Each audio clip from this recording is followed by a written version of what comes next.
Hello, everybody, and welcome to the TARDIS Zones watch along of Tomb of the Cybermen.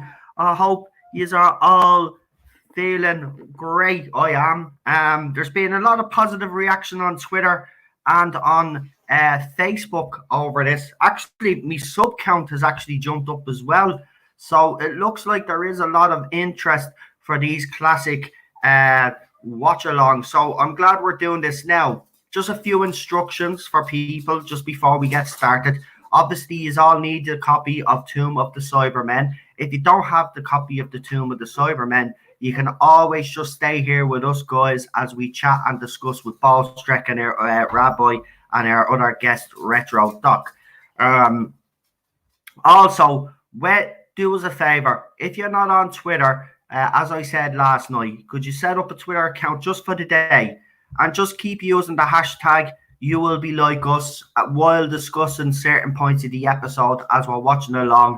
We want to try, I personally want to try get this into the top 20. I know it's a huge task and I'm asking a lot, right? But I've been tweeting this hashtag all morning. People will see, if you look at my feed this morning, it's flooded with it. I threw up teasers, I threw up posters that Rabbi had put together. I even went onto the official Doctor Who Facebook page on the Twitter and also on Facebook, and I threw it out there. I promoted the crap out of this, so hopefully we get the numbers. Colin has his copy of Tomb of the Cybermen, and Face of Bo Andrews here. Problem Being is here, all the usual. So let's introduce our guests. So our first guest, as you know, he's become a regular on this channel. Yeah, I did change the avatar. I hope you do actually like it. I decided I would change the avatar for this one. Actually, the background as well has this avatar as well.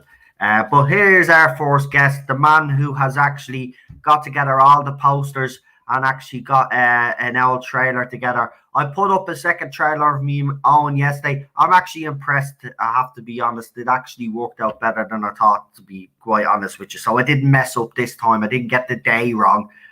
So Rabbi, we happy about that one. But let's introduce him anyway. The guy that probably spurred me on to do this, to be quite honest with you. So I owe him a lot. And it's Rabbi from another planet. Welcome, my friend. Good evening. How are you? I'm good, my friend. I'm looking forward to this one. You sound like you're in a chirpy mood tonight. It's nice to hear. Yeah. I'm in good form. We'll see how long it lasts. But I will say this, right? Philip, just before we start, right? Philip Morris put up the tweet, obviously, shared me tweet. And then someone in the comments wrote, why would you be watching that boring crap for, or that boring stuff for, right? So I wrote up, I couldn't resist. I basically wrote up, listen, to you it might be boring, but to other fans, Classic Who is epic. I was going to finish off actually by saying that without Classic Who you wouldn't get New Who, but I ran out of space, to be honest with you. But yeah, there's a couple of the young ones. What you's doing this for? You have the New Who watch along. So there is, look, listen. Do you are New Who watch alongs? As I wrote up on my Twitter account, this is going to be the home of the Doctor Who Lockdown Classic rewatch series. We're going to do it on this channel. We were told, listen, Emily said take it upon ourselves to do, so we'll do it. I know she didn't put the trailer up. I don't really care anymore. Don't care. Rabbi is right. What's the point of getting pissed off about it? Listen, if she doesn't want to support it, fine, fair enough. She basically, and the others have actually showed us where they're interested in. So if we want Classic Who, it's up to us to do it. So this is going to be the channel that's going to be doing this. So every week we're going to be doing a new tweet along. Next week, as we said, because this is Cyberman story, we're going to be doing a Dalek story next week. So at the end of this tweet along, we have Paul Streck here, we have Rabbi, and we'll have Retro Doc. And between the four of us, we will choose the next tweet along for next week. We're going to keep these up, right? We're going to get these going, rolling out, and we're going to build up the interest over the next couple of weeks. And then maybe there might come a point in time where it cannot be ignored any longer, if you know what I mean. Right, I don't know if my second guest is ready yet because I was talking to him before we came on air, but he was going to sort out a few bits. But our next guest, as you all know, is a great supporter of this channel, and obviously he's been on the channel a few times as well. We've got the one and only Ball Streck, but he's probably not here yet, so we'll give him. I'm back. No, he's back. Just moving things around. Hello, everyone. How are you doing on this fine Saturday? We have snow here. It sucks. Snow? What? Philip Morris is actually in the chat. Oh, yeah. Wow. Hey, Philip. Thank you for coming on. Listen, as we said, nice to yeah, meet you. as I said to Philip, I wrote to him and I said it to him. I said, listen, Philip, you know, we will support you for your tweet alongs. Now, listen. Wait. Before you go further, I just want to point out before we do start, Philip has been fighting the corner for the Classic Who watch alongs, right, and he has received some stick. He's been accused of bullying people as well, which he hasn't done.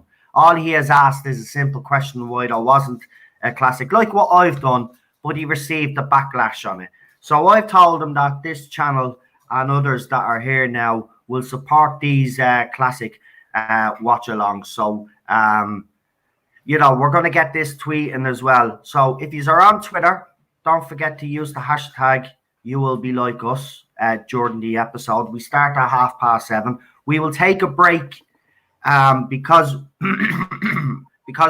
Ballstreck has a dog and stuff, and other people might need to go to the toilet and stuff.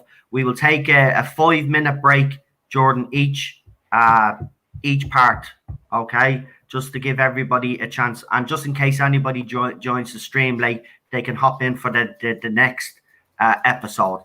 If you don't have Twitter, please, just for the day, just set up, like what RTD and Moffat did, just set up a Twitter account for the day, even if you want to set up a different email account because you don't want to be associated with any of your other email accounts, please do, and use the hashtag, as I said. Let's try, look at my personal goal is to try get this into the top 20. Is it possible? Yeah, if we all tweet, it's probably possible. I know I'm asking a lot, but let's try at least get the first one off to a good start anyway. I'm looking forward. I watched this a couple of weeks ago.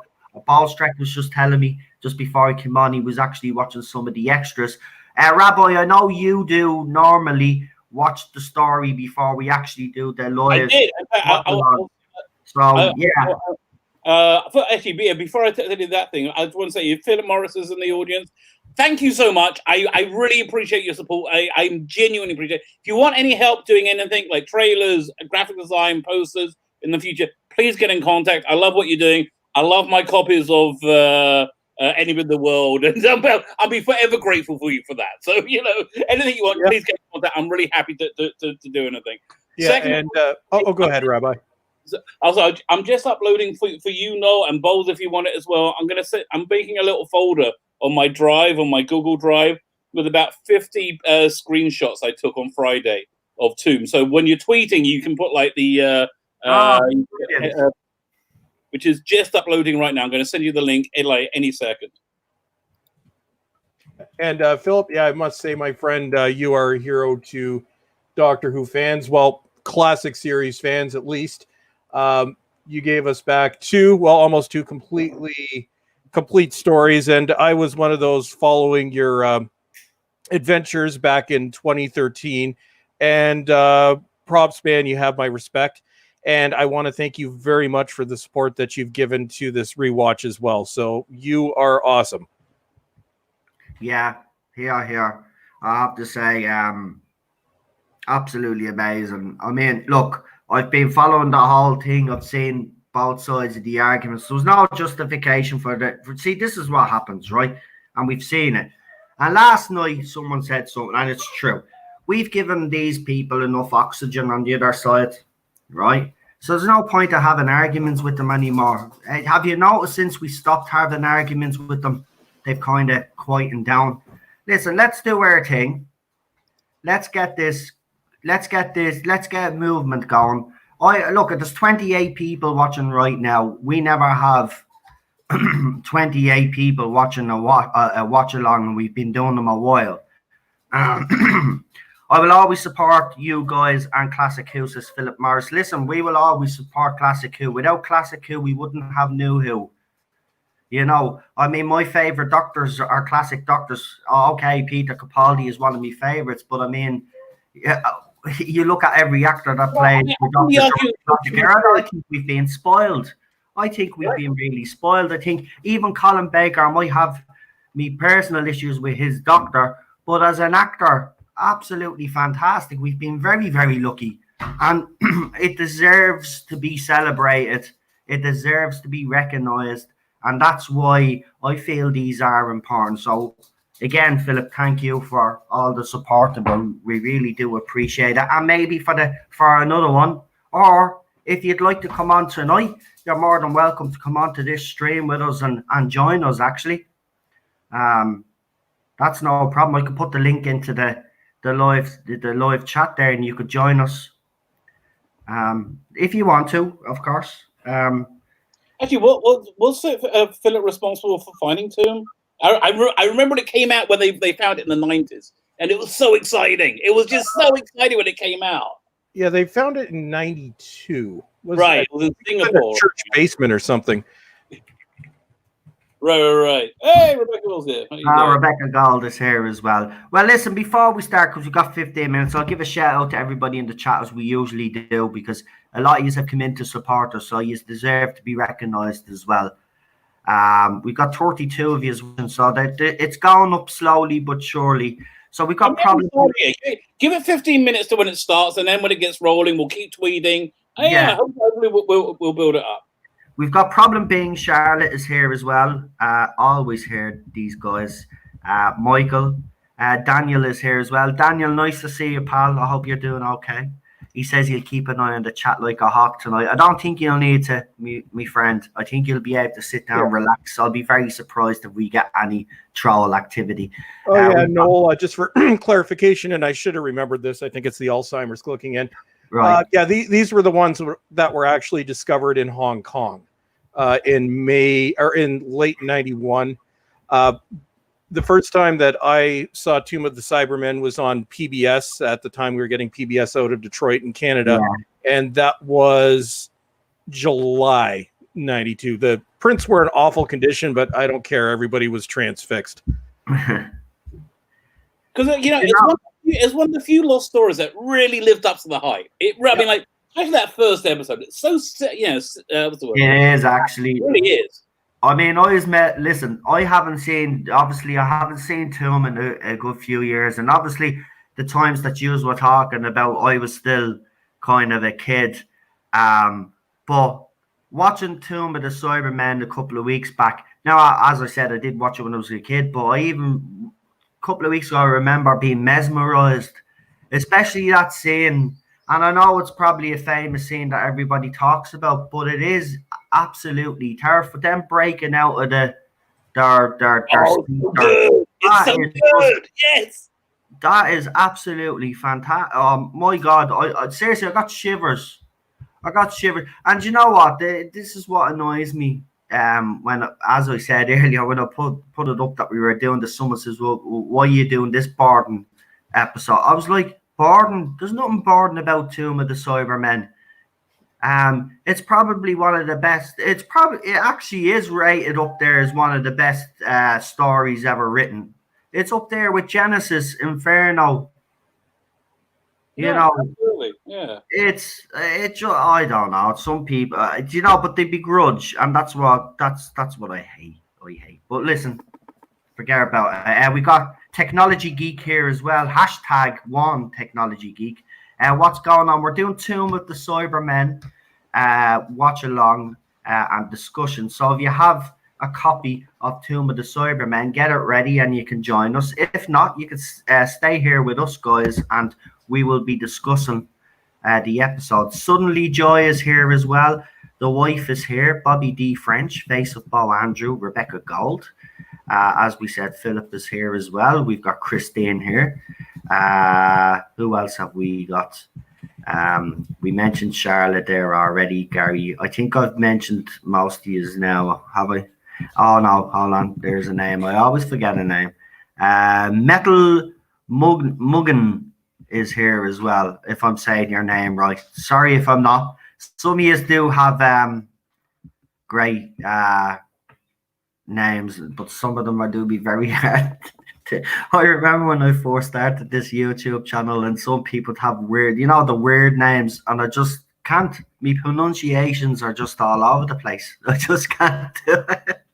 But I think I've mentioned everybody anyway. So welcome. Right. Let me see. So I've got a private chat there. That's no problem. I just put up. That's no problem. Right. I've sent out the link to Gary. And I don't know if Philip actually replied back, but as I said, there's an open invitation for you there, Philip. Or if, as I said, we could do another one next week if you would like to. Obviously, we give you a week's notice. Put your vote in. By the way, if Black and White Doctor Who isn't for you, they're watching the Three Doctors right now. The hashtag Dandy and the Clown. Yeah. In fairness, we might as well say that as well. Yeah. Right, so unfortunately, what happened was when Rabbi put up, we found out that there was another watch along happening at the same time. The three doctors. So yeah, if you still want to obviously be here and watch Tomb of the Cybermen, obviously go and watch the guys do the Three Doctors. Okay, I am being such a boomer. I can't work out how to send a tweet on my phone. No way. Somebody help me with this. How do I do it? Where's the... What? You just go into your Twitter. And I'm on my phone right now. I've got it all set up. I'm ready to start tweeting. Say 10 minutes to go. Where do I... What did... Mention? Oh, wait. I think Miracle Draws here as well. So, who saw Yaz might be going to Torchwood? What? No way. Okay. We will talk about that some other time, but now is not the time. But really, the plank is going to be in Torchwood. Really? If you think about it, she's a plank, and the show is called Torchwood. Has that dropped with anybody? Yeah, Torchwood actually, yes. So she would pretty much fit in. Here he is, Gary. How are you, Retro Doc? Hello, buddy. Welcome. How are you? I'm so happy to be here with all of you today. It's a pleasure to have you here. It's always such a joy to be with you, Noel. Thanks very much. I really appreciate it. How are you? I forgot to ask you actually all on the panel. How are you all doing? Pretty good. I'm still wrestling with Twitter, but other than that, right, that's good. Still quarantined. Yeah, but same here. But yeah. Sure. We just get on with it. What? Eventually, we'd be all free and we'd be like all wild animals running around. There's going to be carnage. I'm telling you. Wait, you see, there'll be carnage. This is actually Tomb of the Cybermen's actually a good episode for us to be watching because we're all kind of like the Cybermen just waiting to bust out. Yeah. Right, I'm gonna get me Twitter ready as well. I don't Harry, know. hello, my friend. Nice to meet you. Bulls Track, how are you? It's so nice to meet you. I've been a huge fan forever, and it's such a privilege for me to be on with both you and the Rabbi. I've been such big fans of you both. Oh, hi. Nice to meet you. Who are you? I've never met you before. Where's your channel? We were on. I'm Retro Doc. You see me in the chat. I'm Retro Doc in the chat. Oh, right. I tell you, it's hard to put faces to names when you never see the faces. Yeah, no, I'm Retro Doc. Whereabouts are you? Check that out. Face, right? Right, I nearly kicked myself out of my own stream. I'm back. And I actually in the old days used to be one of the callers into Noel's show. Okay, I recognize your voice now. Yeah, Gary from California. That's right. Yeah. So we have one Yank, one Canadian, and Rabbi is in. Well, that's Well, I is mean, that the UK? I mean, that technically qualify as the UK, and so we're kind of like. I think All right. more of the representative of the UK, but So this is like a really truly international stream today. It's great. This is a Commonwealth stream. We got Canada. We have America used to be one of the colonies. What do you do? Yeah, we let you go. Look what happened. Yeah. we need to get Australia now. No, find somebody from Australia. 7 minutes to go. Does everybody have their copies ready? Oh, I have me drink ready. I'm ready to go. I'm just going in now, and I'm getting the episode up, and yeah, be ready to go. Shouldn't it be iced coffee? Technically, well, for, yeah, the show today. Yeah, should be, yeah. So I have the 2012 special edition.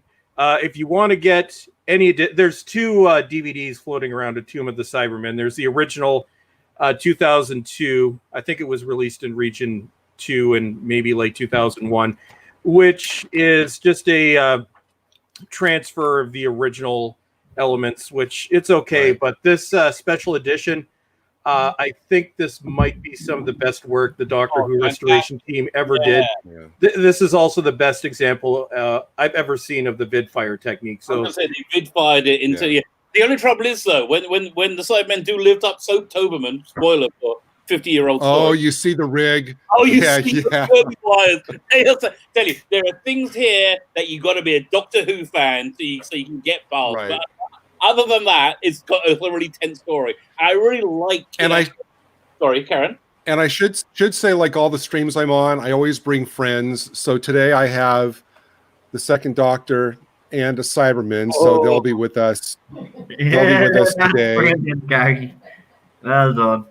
Internet Gasly said you introduced me to the fandom menace. Thank you. So you're getting some thanks there, Ballstrek. Awesome, Internet Gas Leak. Well, I'm glad I was able to introduce you. I'm definitely not a massive figure within the Phantom Menace. I'm a medium-sized channel at best. But anybody that can bring you into this wonderful community is awesome. And I'm glad that I was able to bring you in. So thank you very much, my friend. Philip Morris says, this is a great story. Everyone is in for a treat. I love the opening TARDIS scene. So cinematic. Yeah. Wait, is that the Philip Morris who's found all the old episodes? Philip, if that's you, give us some more, mate. Will you please? Okay, honest. Really? I didn't want to be disrespectful. Thank you. Can I look directly at you, Philip? Thank you. All the respect and love in the world to you, man. Thank you. And I believe he messaged a little while ago that his adventures aren't done yet. So any classic story. There you go, Philip. There you go. More of these. There's every Doctor Who fanboy's dream is get that message. Yeah. So we opened up this vault and we found everything. Well, when they found Enemy of the World and Web of Fear, the rumor was they found 98 episodes, like 98 of the missing episodes. Yep. Wow. Oh no! At one point, the rumor actually was that they found all the missing episodes. Oh, and speaking of the recovery of the tomb, here from 1992 is the cover of the DWB magazine, which says "Tomb of the Cybermen found." That was the cover story of DWB that month in 1992.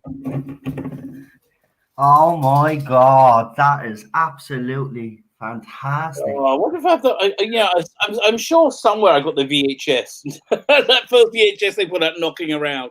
I'm just a fan like you guys. We share a great love, says Philip Morris. Yeah, but Philip, without you and guys like you, we wouldn't be sitting here celebrating certain stories. So you do deserve that credit, and rightly so.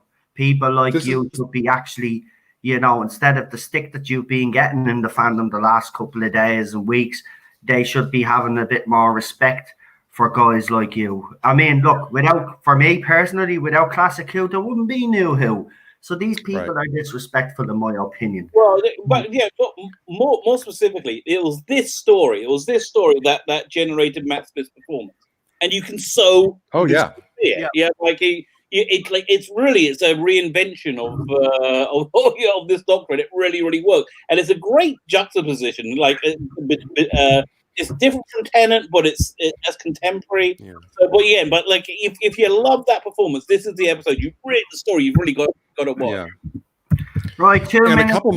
a couple months after it was discovered, when it was on sale, this was the cover, which says now available at a high street near you. Yes. And then it was this great cover. So this was after it had gone on sale, because this hit fandom like a bombshell back in 1992 when this was nobody had any discovered ever being found, and this was before they started doing the animated reconstruction. Hey, 1 minute. I'm just and this. How about this for the best headline going? Here was the headline: "They have survived." that was the story on the article covering the rediscovery. They have survived.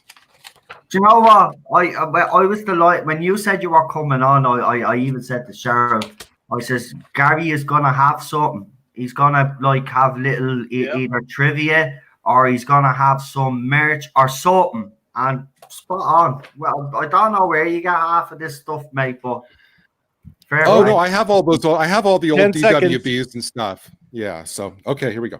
Right, he's all ready. We've got. Are we gonna do like a count? Are we gonna start right with the episode? Or are we gonna count down? 7:30. So when my computer hits 7:30, so it's 19:30 now. So he's ready, guys. Yeah. Hey, tell me, man. Yeah. Do right, boy. You do you can have the honor of doing. Okay, fine. So 10, 9, 8, 7, 6, 5, 4, 3, 2, 1. Press play, everyone. And we are off. Don't forget now on Twitter, guys. Hashtag. Yes, I'm trying to do it right now. Whoa, someone is sending me a message, so the sound. Oh, I nearly got. I'll have to be careful of that. Turn on airplane mode as well. And the titles are playing. Fine. So try and follow the hashtag. You will be like us, and I'm tweeting out as we're going along. And wonderful TARDIS to start with. I love the way the doors open. I love Victoria and. I love this shot where you see so much of the control room. Right, isn't it great?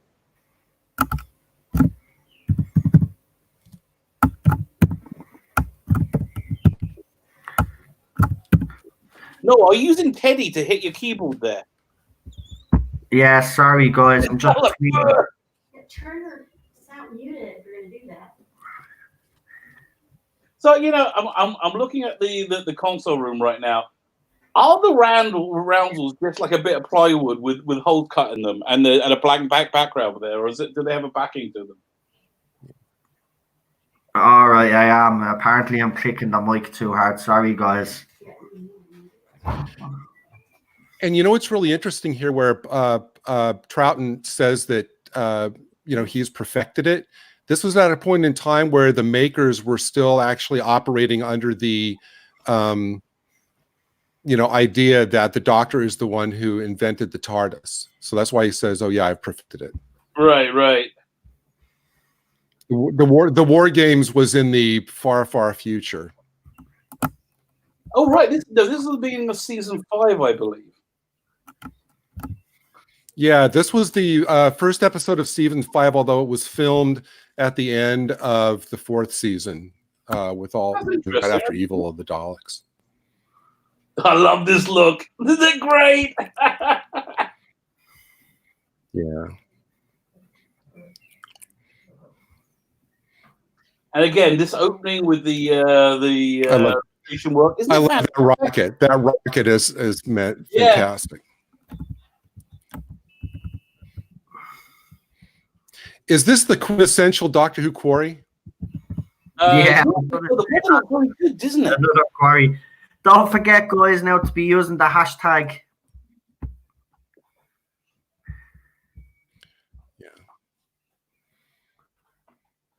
And how cinematic is this with these perspective Exactly. shots and everything? This is incredibly cinematic. It's Morris Barry directed this one, right? Yeah. Because the positioning of the cameras are it's absolutely perfect. It brings the scale up.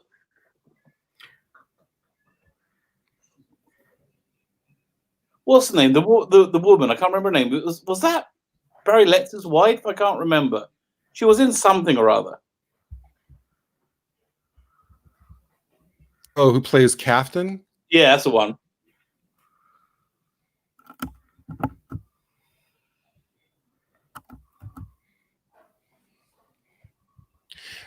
Actually, as the Yank on the panel, I actually want to nominate the American accents in this story as the worst American accents in any medium whatsoever. Oh no! In the entire history of anything. There was one worse. Okay, there's one worse, which is Minuet in Hell, which is a big finish story featuring Brigadier and the Eighth Doctor in their first set of 4 episodes, their 4 stories they did, and it's awful. The American accents in there make me just cringe and turn around in my skin.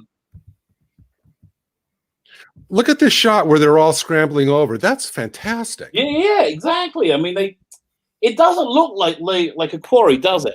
I think they just got very, very lucky with the sun as well. The weather made it look very alien.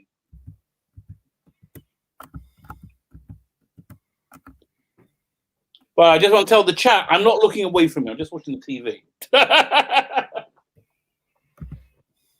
Those doors are very similar to the Rani's castle in Time. Oh no, this was internet gas leak. Internet gas leak. This is the Gunfighters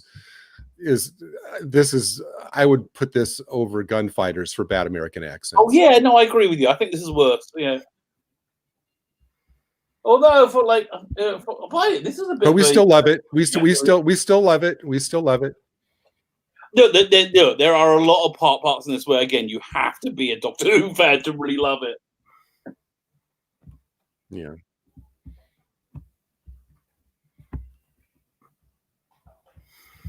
Now let's a question for for fans from another universe.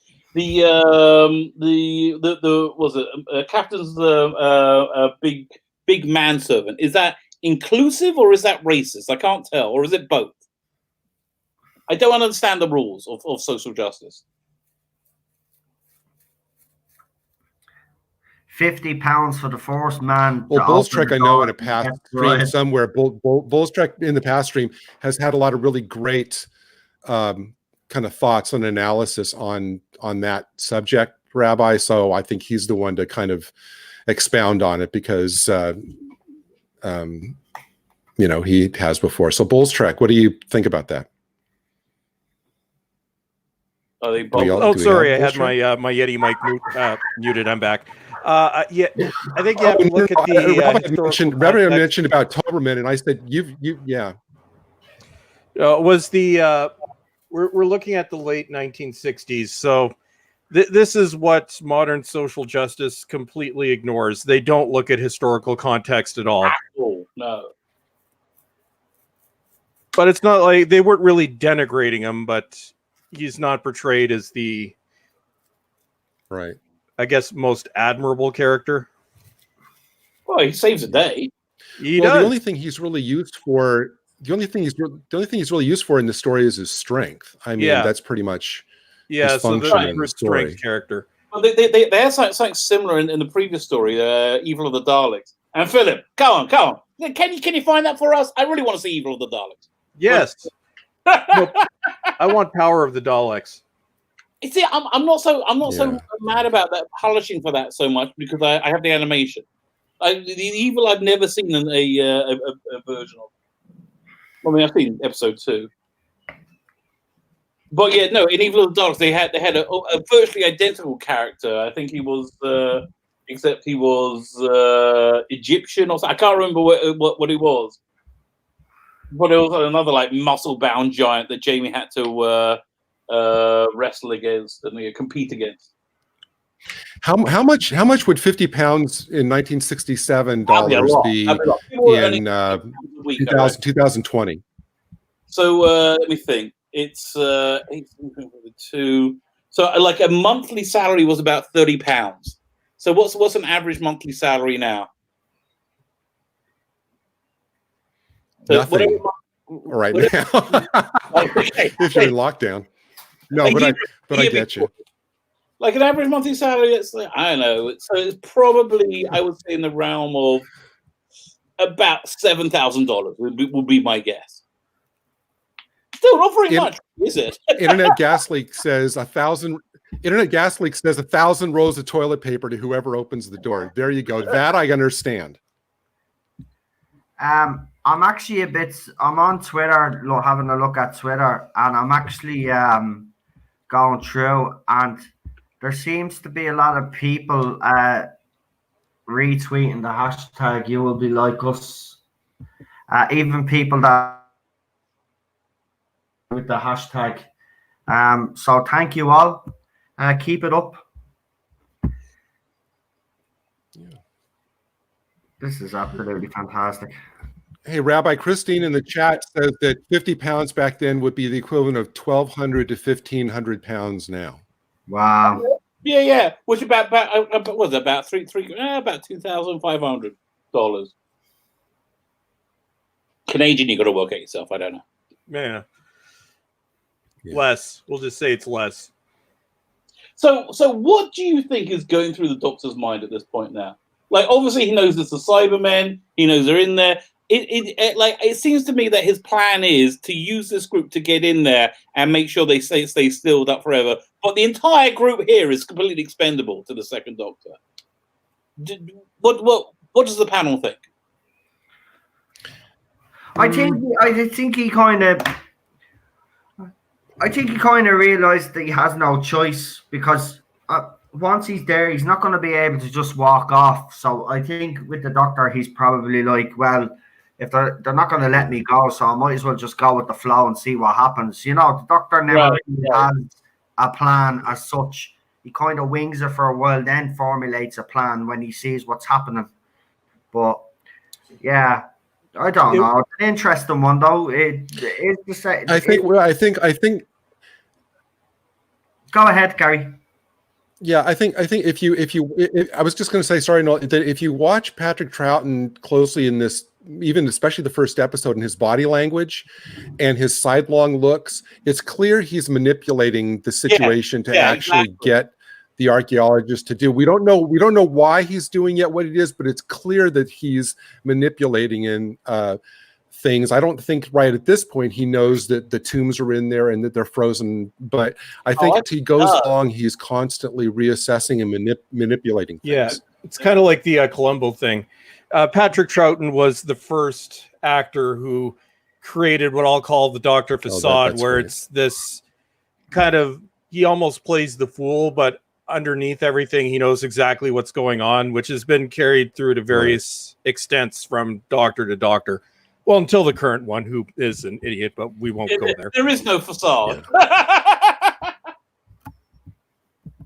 And I just want to say that little scene right there with the two of them holding hands and going talking to, that's the kind of stuff that, like, on audios or just reconstructions, you don't get. So that's the glory of having these actual episodes rediscovered. So it's all those little fun bits of business like there that we never had even thought was there before.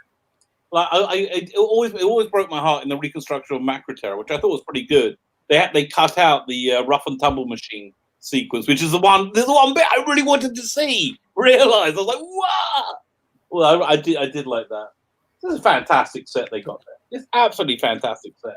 Now, Bowles Trek, I wanted to ask Bowles Trek about this because he was just commenting about Toberman. I had read somewhere when I was kind of reading a little bit up on the behind the scenes of this story that they had the actress playing Captain in blackface. Is that what is intended there or going for? I don't think so, but it's hard to tell. But again, historical context, that wouldn't have been out of the realm of possibilities in the 60s. Yeah, I think they're like playing up her like dusky, foreignness. She's like vaguely foreign, but you don't really know what type of foreign. But I think that's what they're playing up. Yeah, it's black and white, so it's hard to tell. So what I think the Doctor's doing here. Now again, there's the scene. Right. Well, you know what I think is going on is he knows that they're going to get into the tomb somehow, and he knows that if they get into the tombs, it's all over. The Cybermen are going to convert them, and they're going to come out of the tombs and destroy it and take over the universe. So that's what I think his plan is. I think he's trying to inveigle his way in there. Oh, Captain C is Turkish. Yes, I think you're right. That's Internet Catholic said that. It's like he just has to get in there under any circumstances and make sure they don't get out, because he's totally showing them and nudging in the right direction to be able to open the tomb and get in there. I've just got to say, and I'll wait till he comes on the screen again. I'm fascinated by the guy in the back wearing the kind of like the Dobie Gillis shirt. I'm going, wait a minute, this is the future, and they're supposed to be on an intergalactic expedition to another planet, and that's what you wear? Yeah, it was the guy in back there with the little shirt. I'm going, how is that space outfit? That guy right there.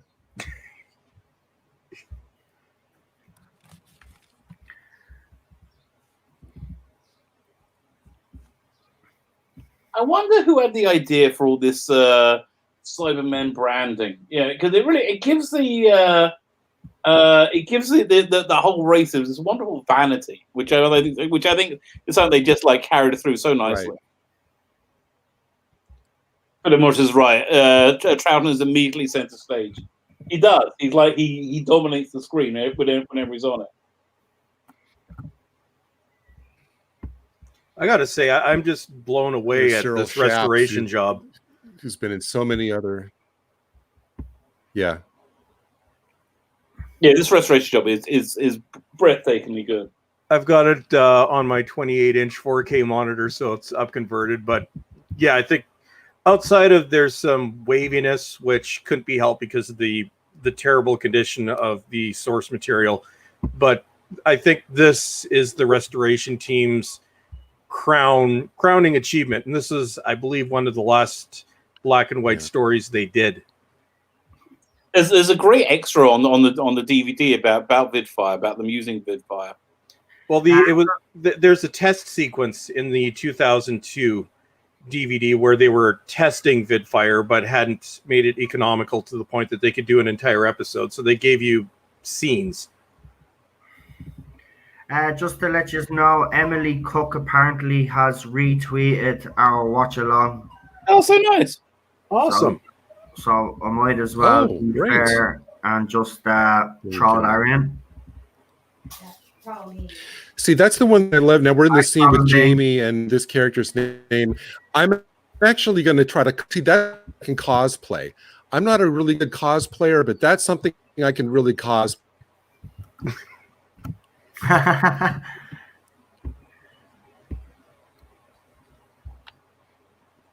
Yeah, I think cosplaying this story is I love a tough one, is it?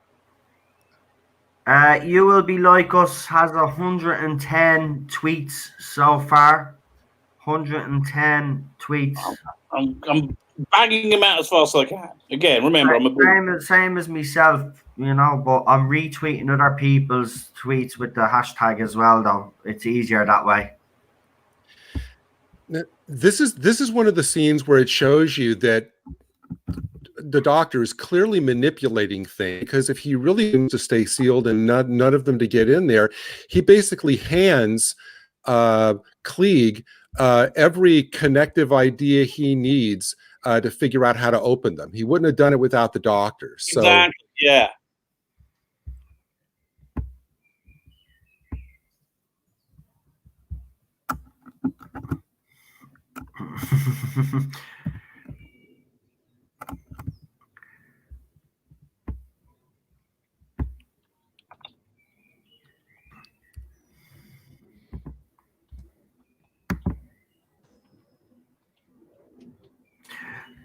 See, I have to actually agree with Gary there, because why would he say that, right? And then tell them, oh, but I wouldn't advise you to do that. Like, why would Yeah, you get all the exactly. information and then yeah.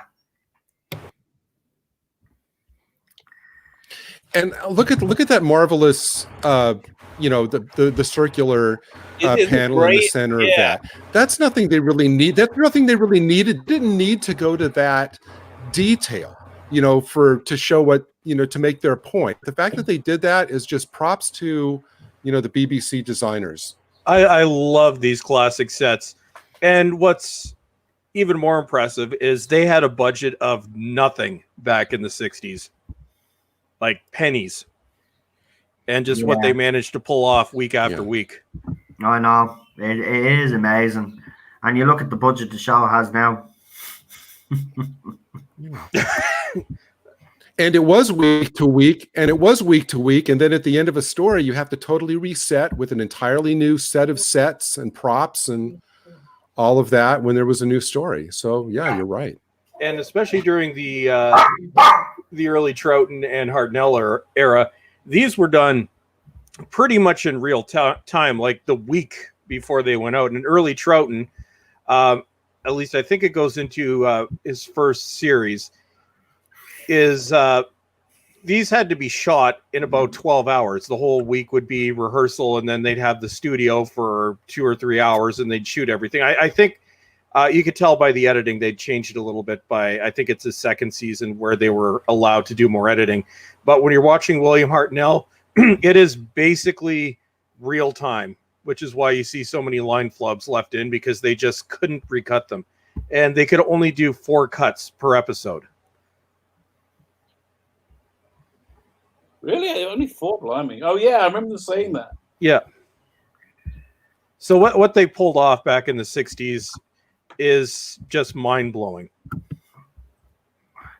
It is. Yeah. It actually truly is. I mean, even back there, the budget, as you said, I mean, even the quality of actor and actress that they got on board is phenomenal as well. I mean, like, there wasn't really, there's not one that sticks out that I could say that was really bad, to be quite honest with you. They all played their part.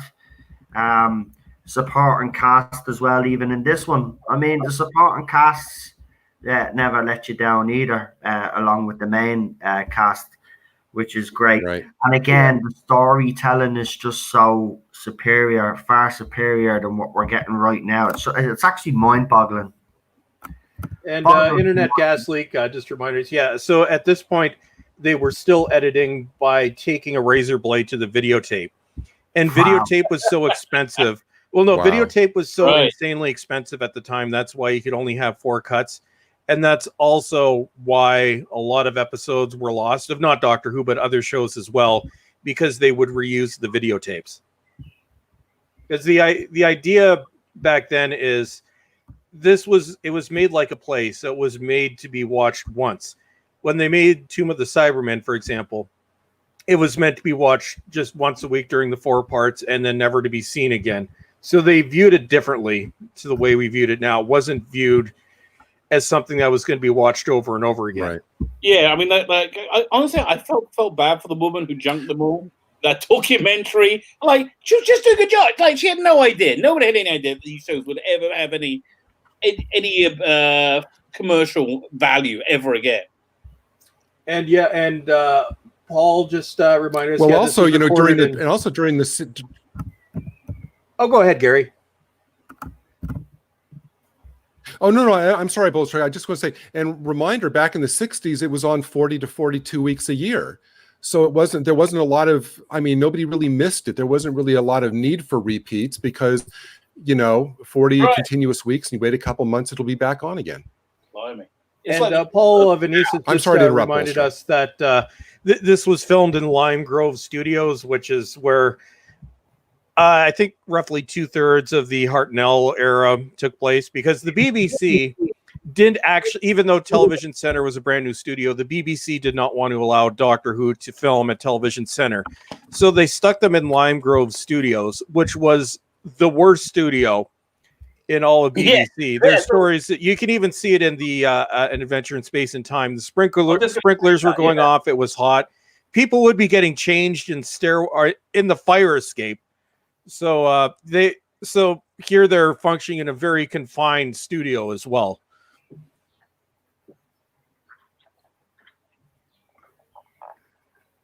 Oh, here we go. And also, Paul is a member of the restoration team as well. Hello, Paul. Remarkably graphic death for 60s Who. And actually, Paul, we were just commenting as well that the special edition of Tomb of the Cybermen, I think some people might disagree, but I think this is some of the best work the restoration team ever did. The 2012 edition just blows me away.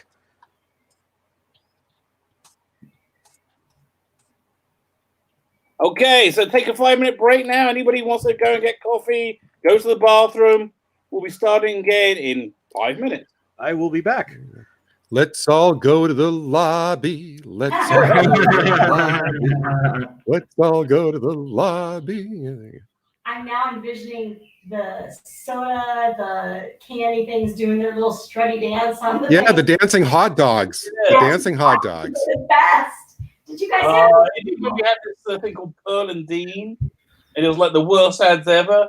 Ba ba ba ba ba ba ba ba ba. We'll see, like they oh man, so bad. Right, let's see how it's doing on Twitter. Oh, Daddy and Clown's doing better than us. Let me tell you. That's like 2,000 tweets Yeah. already. That's why she. So Michael, I have to show this to everybody actually. Michael, I'll ask him first.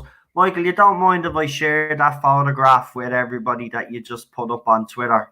Is that okay with you? I just want to show everybody how you've got your thing set up. It's pretty cool. And listen, thank you all so far for joining us. I hope you have enjoyed the discussion. I'm just like so engrossed that I haven't been really talking, so I'm just going to let the guys chat along there, and I'll be keeping an eye on Twitter as well. But yeah, I'll just have to show you this setup if he gives me permission. Because this is epic actually. I'm gonna actually retweet it. Oh wait, yeah, I'm just looking at it right now. Yeah, it's really cool, isn't it? I want to share that. I want to share it, man. I hope it. Oh, did he say it's fine? Okay, hold on. I assume that's for you. How can you tell how much somebody's tweeting about a hashtag? Search it.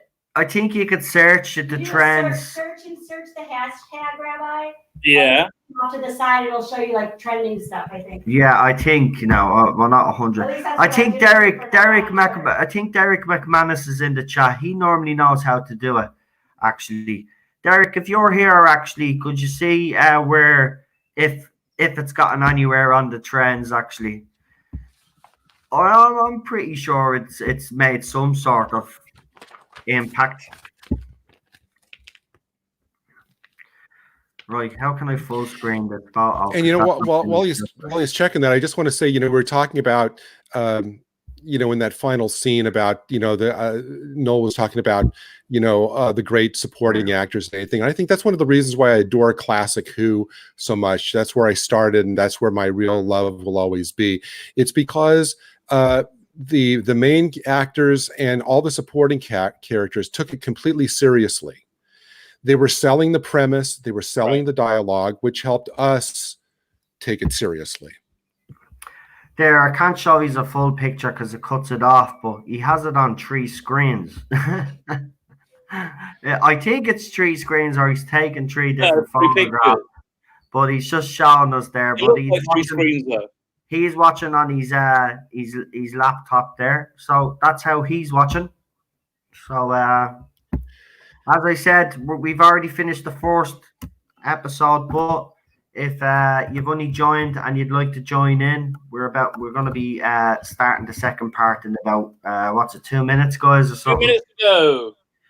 when we go back to the episode and start it again, when they reshow the cliffhanger again, when the Cyberman comes out from the side, everybody keep your eye on the Cyberman's right arm, because it's like stripped, it's not covered or anything. It's almost kind of like metallic. It's almost kind of like metallic bones, that's there. And it's a very cool, they didn't have to do that again, but it's very cool that they thought, to do that. So keep a look for the Cyberman's right arm before it cuts away. That's a good point. Gary, this is one of the reasons we absolutely love having you on. You are a treasure trove of knowledge. Oh, I just, you know what? I've loved this since I think I started watching when I was 12. So I just, and the other thing I love about Classic Who is because I never mind about, the effects or the wobbly this or the that, because, it requires me as a viewer to kind of meet it halfway with my own imagination. So I'm more invested in what I'm watching. I'm not just sitting back like a sponge waiting for all the great current effects guys to do all the work for me. I kind of have to engage with it in a way that I don't really do with, modern Who, even though I'm not slamming modern Who, but you guys know what I'm talking about. Yeah. Can I cut you off? Because I think we're about to start now. No, are you ready? I'm good to go. Yes. You want to do a 5 count, Rabbi? Yeah. Do you want to do it? Oh no, you did a great job last time. You do the counts. Okay, everybody ready on episode 2? 5, 4, 3, 2, 1, go! And I must say, this remix of the Derbyshire Rob Gaynor mix is my favorite. The way they kind of brought up the bottom end. I wish they would have kept this version, but they toned it down for Pertwee and Tom Baker. Yeah, I like this theme tune. To be honest, it's one of my favorites.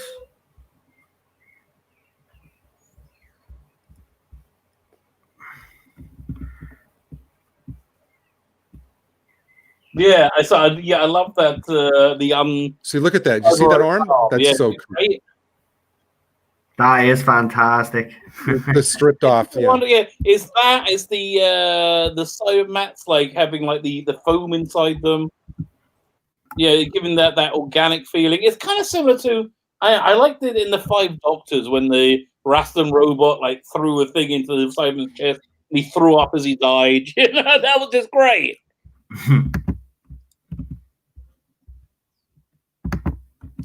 And Bulls Trek, I wanted to ask. You were talking about the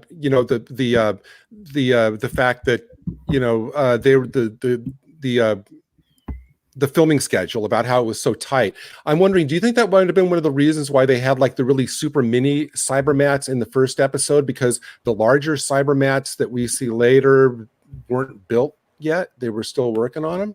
Probably, yeah, because they weren't filmed the way they would be now, where everything is filmed out of sequence. Back then, and as far as I know, it continued into Troughton's second season, is they were filmed in sequence. So very likely, yeah, they didn't have the props ready. That'd be my guess.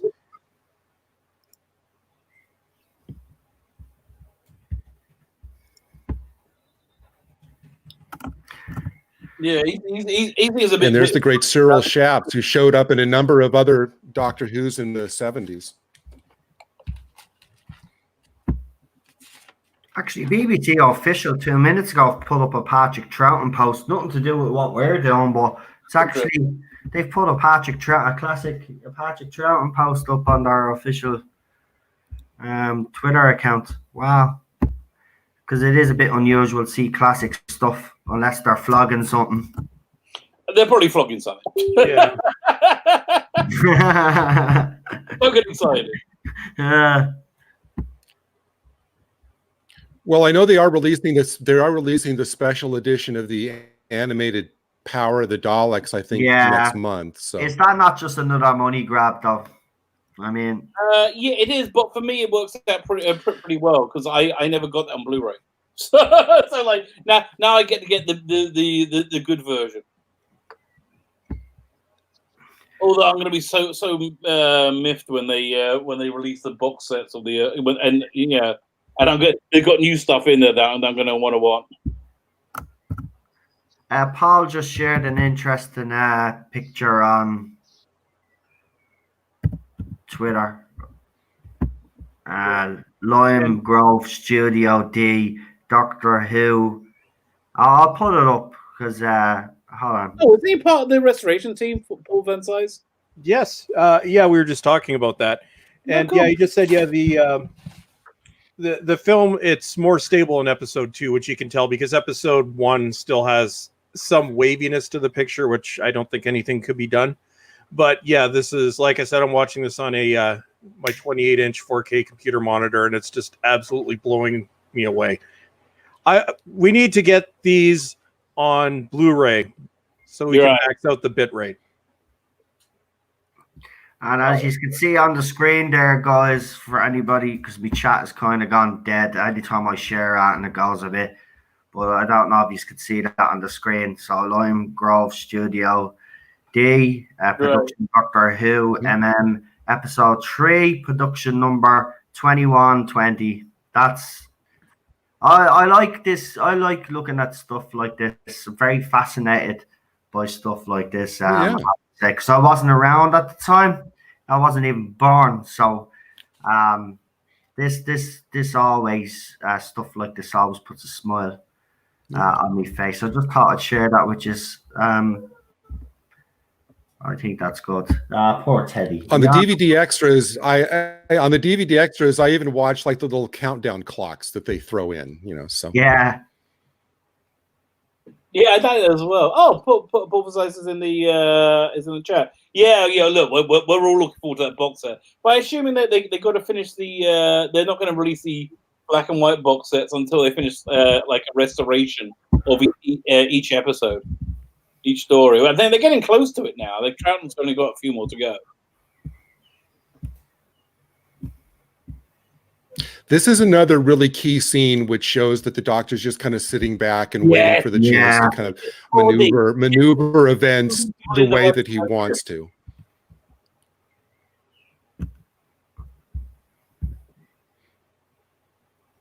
No. Well, what's worse is gosh darn it! I got to go back to the I got to go back to the ship and complete my repairs. Oh God! See, and that's a funny thing. You Brits probably don't notice the inconsistencies with the accents, but those of us in North America, it drives us nuts. Oh yeah. Oh yeah. You guys would never see it. That's that's what we think would happen. It's probably the same thing when we Americans are trying to do a British or Irish accent and just destroy it. Yeah. What, you like when I tried to put her on? No, you do not. Oh, you don't want me to do it? Okay. You're not allowed to do it ever. I mean, I appreciate what they were doing. They were trying to create the idea of this as an international expedition, and I get that. So, I mean, we're knocking it all in good fun, but I appreciate what the creators were kind of going for with that. In England, especially when I was growing up, and more so back then, the definition of cool was American. You couldn't get more cool than America. So you had to have an American. I can say it was a really good idea having this American rocket crew. But it lifted the whole thing. All these things really work best when you're making for 8-year-old boys. You put that in an 8-year-old boy's imagination, it's really, really great. Yeah, I think that's really the problem with Star Wars and Doctor Who and Star Trek. They don't make them for 8-year-old boys anymore. They make them for 8-year-old boys. They would probably do a lot better. Like when they do make for 8-year-old boys, like Mandalorian, it does very well. Yeah, Christine Venner in the chat. I'm not sure if Christine in the chat's serious or not. She says it's funny because we always thought that was an authentic American accent. I can't tell if she's kidding. Can't tell if she's kidding or not. No, she's telling the truth. That's totally true. One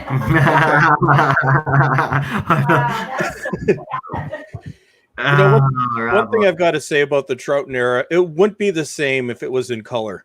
the fact that these are in black and white are one of the reasons why I love them so much. Yeah, It just, I agree with you 100%. it adds such a classic sci-fi vibe to it. Silver.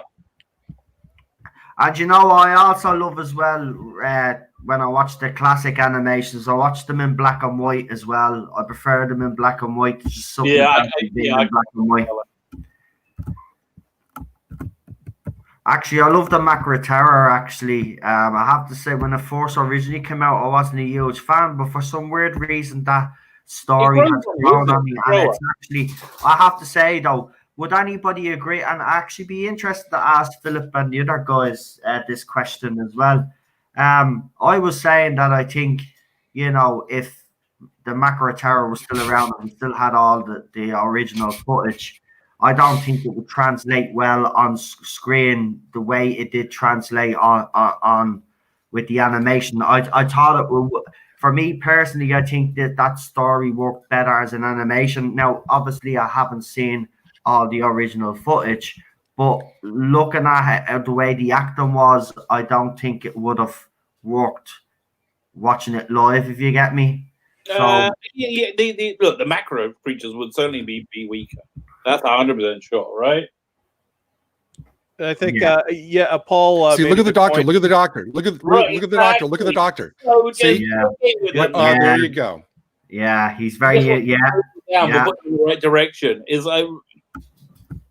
Shadows of Sylvester McCoy. By the way, Paul Paul, if I'm pronouncing your name wrong, I do apologize. If you can put it in the chat phonetically, I've always wondered how to pronounce it because I've seen your name many times. Paul Velizes. He put up a very good point. He says, "I think you're making a big deal about the American accent. But it's an American accent of the future, which doesn't exist yet. Yes, this is what Americans will sound like after they've been in isolation." Right. And that's just how Mike drop. That is the definitive answer. I love it. See, this is what I miss in the fandom: the banter, being able to sit here and not good eggshells and worry that you're going to offend someone. Yeah. Oh, I know. I'm just, when we do things, this is why I'm glad we decided to do it, is because look at that very Hartnell-esque cloak that Troughton's wearing, reminiscent of Hartnell. Yeah. Did he carry that with him? Yeah, he had it. Well, no, he had it when he was in the first shot of him in the last episode. So, I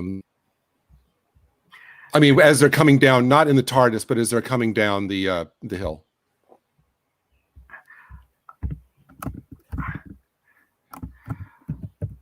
Seriously, I just want to thank everybody who's actually on Twitter.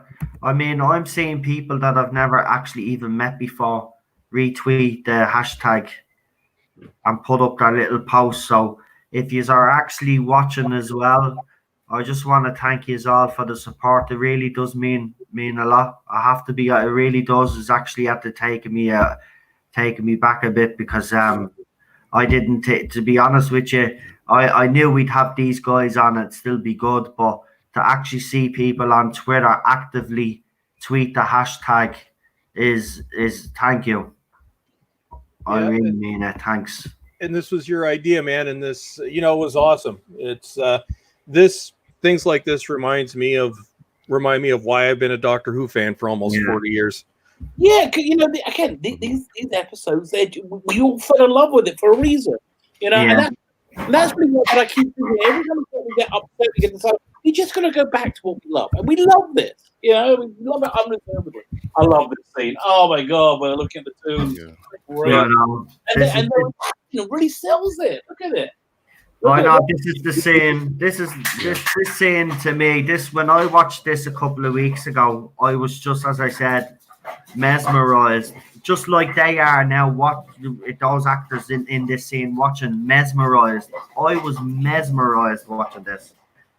Yeah. You know what? The one thing, and it all sounds, I wish I had been born and a teenager around the time when Patrick Troughton's era was out, especially this story, because I know I love Doctor Who now, but I mean this would have made me a fan. This would have been the story. Obviously, you all know what the story was for anybody that followed me. I told you 2 stories. They're both Tom Baker stories, though. But Genesis and Pyramids of Mars. Pyramids of Mars when I was a kid. Great story. Yeah, but Pyramids of Mars was the one that was always on, and it was on UK TV Gold as well. Then for years as well, and I used to record it on the old Sky box. Gold stuff happened just as I was leaving England. And yeah. Philip Morris in the chat said, great direction from Morris Berry, and he's right. I mean, Really the such a stand. The way that we haven't really commented a lot on the set design of the main control room, just the breadth and the scope of that control room and all the little details we've been commenting on things that they didn't really need to put in, but that adds so much to it. Yeah. Terrific job. And he only did 2 other Doctor Who stories. He did the Moon Base in the previous season, and then he did the Dominators in the next season. And those are the only 3 stories that Morris Berry directed for Who. Did he do the that independent Yeti story, Downtime? Was it him who directed that? Take a look. I don't know offhand. So yeah, you were just talking about the sets. One of the reasons I was so excited. I'll show you this thing. Look at Troughton there. Oh, my God. I know, his face is just priceless because you're right. He's up to something. He's watching. Right. He's just standing and watching. And if not for Patrick Troughton, we would not have Doctor Who, well, up until a few years ago. It's when you look at the challenge he had to overcome. He had to replace William Hartnell. And rather than duplicating Hartnell's performance, he gave us a completely different characterization. And that's what makes Doctor Who Doctor Who. Yeah. Yeah. You're right. And it really is a radical. He kind of does get overlooked kind of a bit, doesn't he? When we talk about our favourite doctors and stuff like this, I mean, people do, and that is a great point you've brought up, Balls. Yeah, thank God, I love that set. Without Troughton, there would not be Doctor Who, because even after Hartnell, they weren't quite sure if it was going to work. And luckily, it did. But I remember even showing reviews when we were talking about Troughton last year, and there was people calling him, why have you cast Coco the Clown? Like, even back then, people weren't pleased with his casting. But, he proved everybody wrong. I mean, his performance is just absolutely fantastic in this. And again, in the Macra Tower, there's another little scene as well that I keep bringing up. When the Doctor shows compassion, if you were to watch, we won't say that, but if you have to watch the other era, this current era, the Doctor's not compassionate, but you can see the Doctor is compassionate. There's a scene in the Macra Tower where they have to go down a corridor. Look at this time lapse scene. How much time probably went into that? Yeah. Right.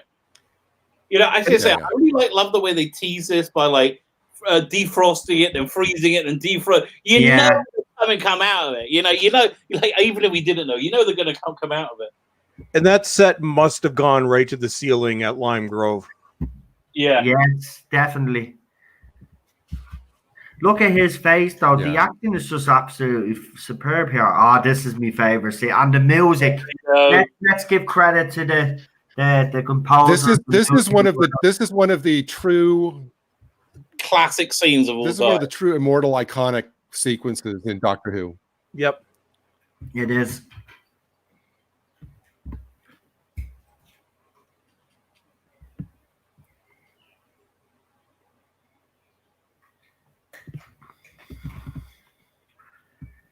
And actually, I want to make a quick point. Actually, as much as Victoria gets stereotyped Scream, this is a really strong story for Victoria. She actually has her character is very strong throughout this story. She takes a lot of initiative on a lot of stuff. Oh, and she does. And one of the things that I'll call it a false myth of classic Who, is that female companions and female characters were always portrayed as weak. Actually, most of them weren't. No, Exactly. Going back to Barbara with William Hartnell, probably one of the strongest female companions the show ever had. Oh yeah. yeah, I don't buy into that rhetoric with these newer fans, right? I mean, even with this diversity stuff that you talk about, I mean, watch the 10th Planet for God's sake. You know, you Yeah, talk about exactly. diverse cast. Go and watch the 10th Planet. Don't be giving me look at those old arguments. They're old arguments, and the arguments are weak. Oh, here we go. The thing that the mistakes that we've been making, And even in the next season, you know, Zoe, yeah, what? yeah. Next season, Zoe intellectually stood toe to toe with the Doctor. So Bull's Trek is right. A lot of very strong female characters. Philip Morris.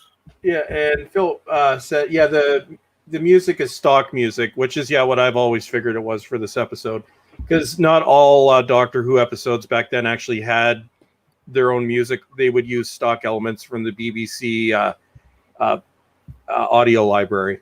Oh, Which is even trickier to find Yeah. the right thing from Right. music to pick that works. true. Yeah. Oh, I love that GIF you put on Twitter. Problem being, perfect. Oh, There we go. here we go. Oh, yeah, I'm really surprised that New Who hasn't tried some new version of this.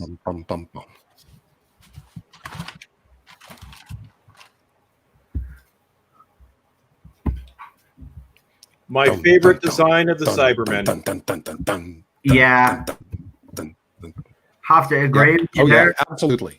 This is them at their creepiest. Now, one of these is, was it John Levine, isn't he? Ian Levine? Ian Levine, yeah. Ian Levine? No, Benton. John Levine. John Levine. Yeah, one of these Cybermen was John Levine, I think. Yeah. That's how he got. Bull's Trek. I agree with you, Bull's Trek. It's because of the pincer claws on their hands. Their hands are like pincer claws. Yeah. Although the original sock face Cybermen are probably second creepiest. They never achieved this again on the new. In fact, outside of the Troughton era, they never achieved that level of creepiness again. That's true.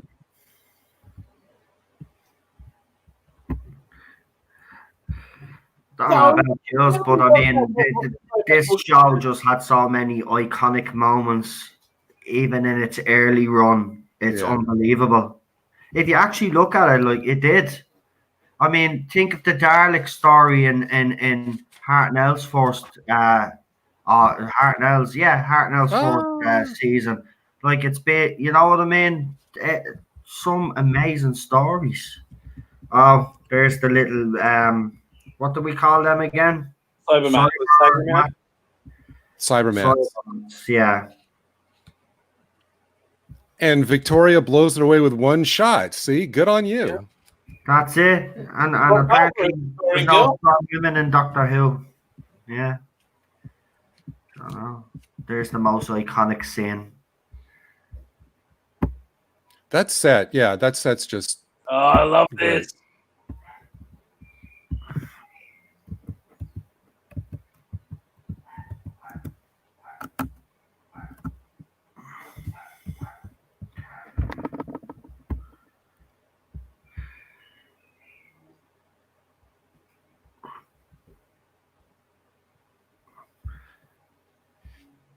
This is now okay.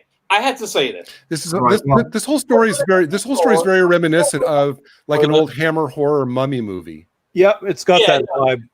It definitely does. But when it opens the door, it just looks like he's having a crap to me. They're like, what? I'm reading the paper. Leave me alone. Well, if you were frozen for 500 years, what's the first thing you'd want to do? I guess so. Poo. I do like a good poo after. frozen 5,000. Well, come here. If you're in isolation for 500 years, the first thing I'd want is a cup of coffee and a poo. That's true. Actually, say I have a thing. I don't.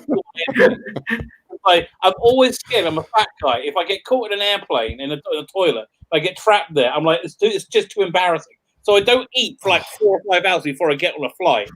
But like a long flight, by the time I get off, I do enjoy finding that toilet. A real quick note: the cyber controller inside that is Michael Kilgariff, who years later played the K1 robot in Tom Baker's debut story. Oh, and he also played it again in was it Attack of the Cybermen? He was a very man. large man, so when they needed stature, they'd get him. And there we go, end of episode 2. Right, just let the sequence. I love that the shot. fade out Just into the credits. man. Right now, how do I know how this is trending? So I've no idea. When we start next, so we've got 5 minutes on the next one. Okay, I will once again be right back. No problem. You know, watching these with all of you, these episodes feel like 10 minutes. They don't feel like 25 minutes. Right, exactly. Does anybody know how to check the trends in the chat, guys? Because I actually I'm like Rabbi. I just no good at it. I'm surprised I even organized this shit and got it going, to be honest with you. I can't even put my own shoes on.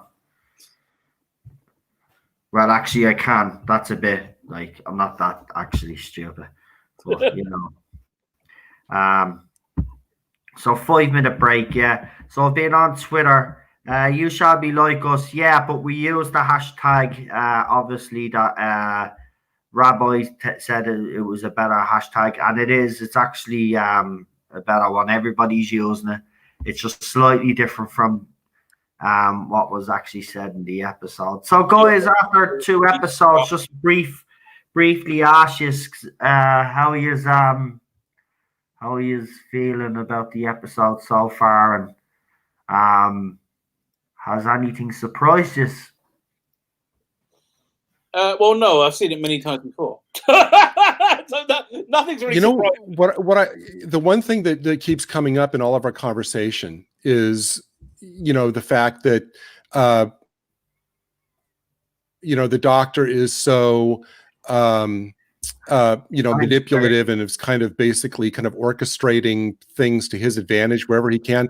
The one thing though about this that I would dearly love, I would love to be able to get all of season 4 back, because not only does it feature Troughton trying to find his foot in the role, but I would actually be really interested to see if this was a kind of a continuation of the way he was playing the Doctor all throughout season 4, or if this kind of, you know, clearly very manipulative kind of scheming Doctor was a new creation as of this story. And we can't really know that because we don't have all the original complete stories before this. So that's kind of what I think of when I see this story. I would really like to know if this was the start of a trend or just a continuation of what he'd already been doing.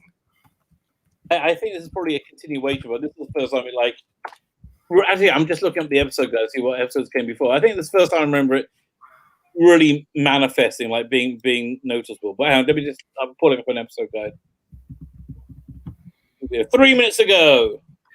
According to Derek there, he said in the chat, guys, that it's not trending. It hasn't even got into the top 30. Well, what can we do? We're enjoying ourselves. So in our we're having fun.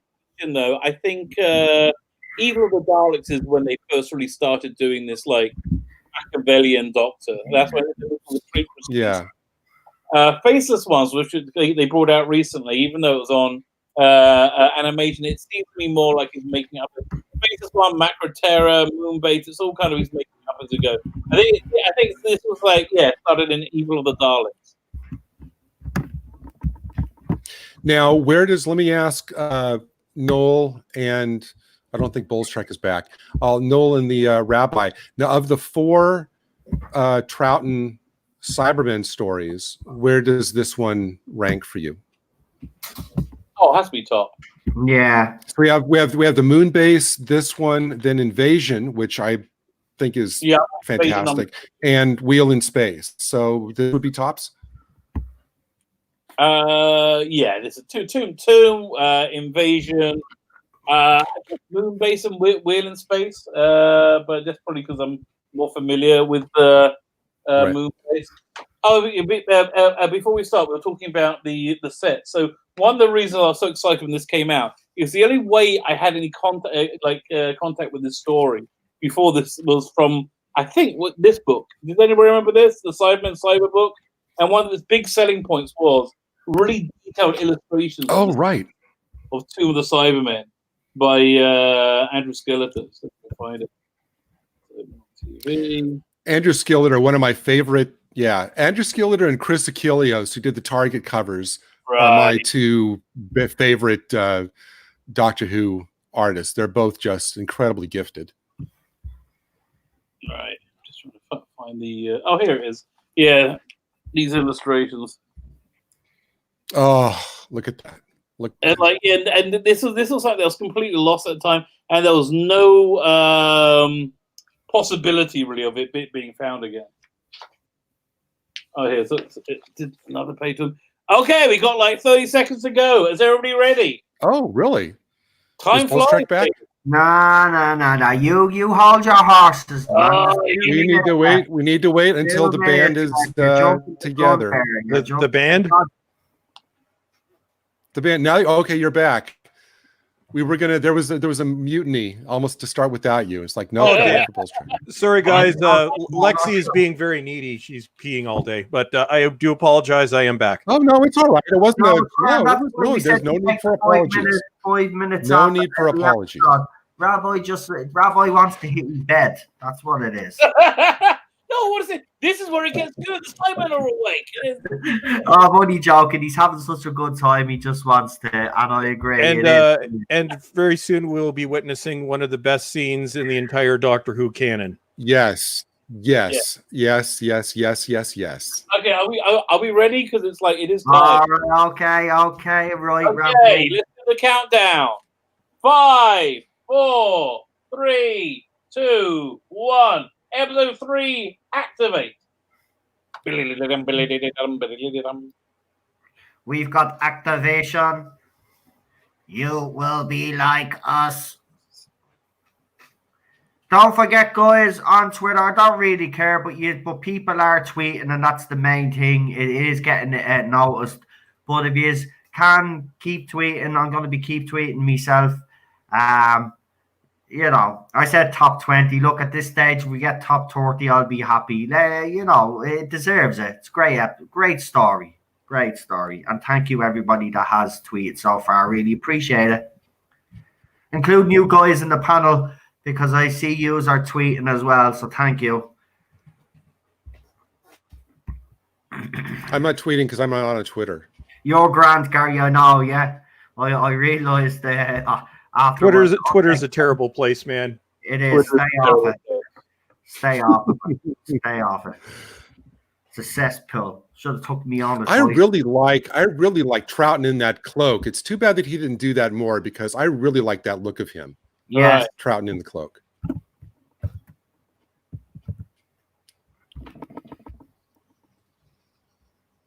Is this the same ring modulator they use for the Daleks? Just to a different setting? Probably, yeah.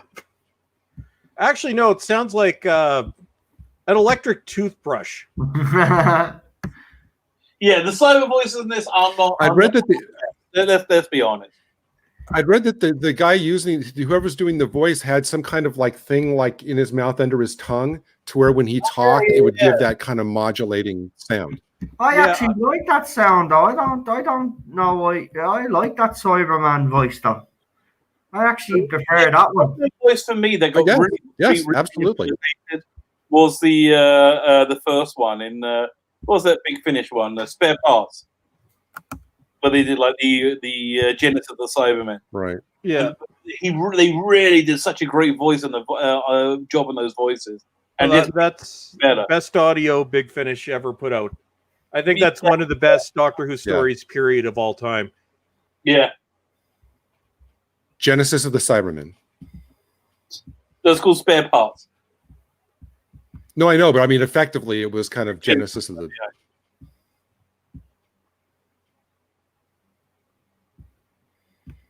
I love this. Internet gas leak. Yeah, it was vocal cord replacement equipment. Look at that. See, this is what I think of when I think of like the Troughton era of Doctor Who, is because, you know, the smallish figure of Troughton with this mammoth, you know, against the mammoth villains towering over him. This, for me, kind of encapsulates the Troughton era of Doctor Who.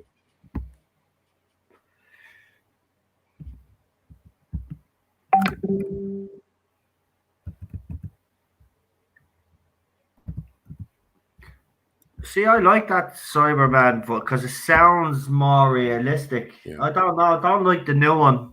I never have anyway, to be honest with you. I've never liked the new Cyber voices, but I do prefer the voice into him. And I do like the fact that, you know, I love the the nods to past continuity. Like they're talking about the moon base, which would have still been fresh in everybody's mind, since the show didn't take long breaks. So everybody knew exactly what they were referring to. Yeah. Spot on. And also, 10th Planet was only, what, a year and a half before this, a year before this? Well, this was 1960. This is 1967. Yeah, so 1 year later. Yeah, it would have been, because 10th Planet was part of season 4, not season 3. As Troughton goes 2 stories into, or Hartnell goes 2 stories into Troughton's first season. Now, these are different costumes from. Are they the different costumes from Moonbase, or are they the same? I can't remember. No, I think they're new. You've got that kind of I think every music going through it, though. You know. I think the costume designers always, if they were able to, they always, you know, tried to make the Cybermen costumes better and better each time, using what was not available the last time. So. Right. Oh yeah, look, I'm looking at the differences right now. The tomb and the. there we go. There's the there's your rig, Rabbi.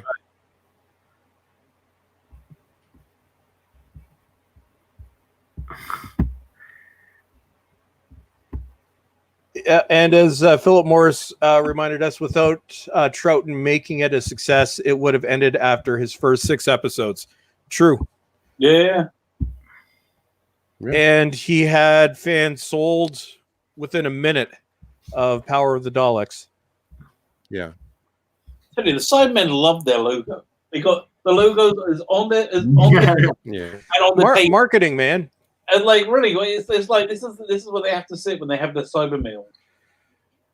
They were predicting the future. You always kind of wonder. You know, I always picture, you know, the Cybermen kind of like, you know, sending off for some kind of specialty design thing to send back to Telos so they can put all that stuff up. The whatever cyber marketing firm they used. A cyber branding department. Yeah.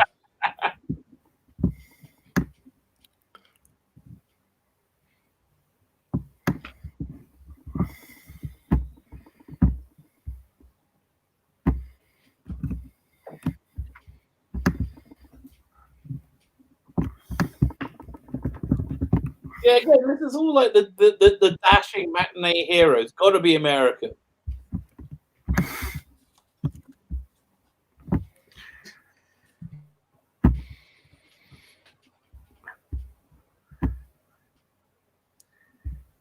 What a great line! Yeah, who'll be a woman? Here, maybe. Not on this trip. You better stay up here.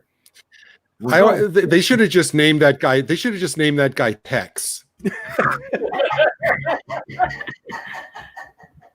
But again, you know, I'm only taking the P. But I mean that I say it with love, you know. But when you do look at shows from years ago and you see, especially Americans trying to put on Irish accents, like, I mean, that's My Irish accent's brilliant. no, it's not. No, it's not. No. 240 tweets. You will be like us. I don't know if that's 240 tweets. I've put up. That must be me on my bloody own. 240 tweets. It could be more than that. Well, then it must be me. Then I've tweeted 240 times since this morning. I mean, that does sound reasonable. So nobody can say that I haven't gotten fully invested in this. I agree with Bullstrike. This is my favorite design of the Cybermen, mostly because of those awesome tubes on their arms. Yep. That's what I love most about this design. Yeah, there's nothing like Doctor Who that can make household objects look terrifying. I know. Tennis balls, sink plungers, you name it.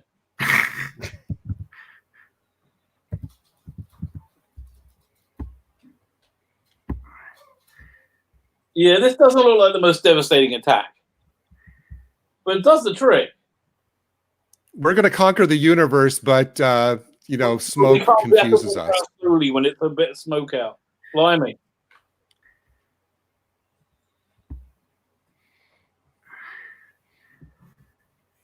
Although again, it does kind of work if you're like a 8-year-old kid. It's 1967. Oh well, of course. Like Noel said, we needle, but with love. We do. I mean, listen, who could question how much we love this? I know. This is again, when this was suggested, I'd already watched it and said, why not? Yeah, absolutely fantastic. So I want to take a minute to talk about the Cybermen's plan for universal domination here. They want to conquer the universe. So what do? They dig a hole, then they electrify the only entrance inside, and then they put themselves in a freezer. I'm kind of confused as to how they exactly thought this was going to be an effective plan for universal domination. Oh, but what I think they're doing is this is just on pure survival mode. You know, they think if they can just attract people to come to them, they can build up their forces, and they can then go out and conquer the universe. But they're probably just going to end up on that little spaceship in Revenge of the Cybermen, the three of them. A bunch of tin-plated soldiers skulking around the galaxy, as Tom Baker called them. Right. Oh, this is a great sequence. Yeah.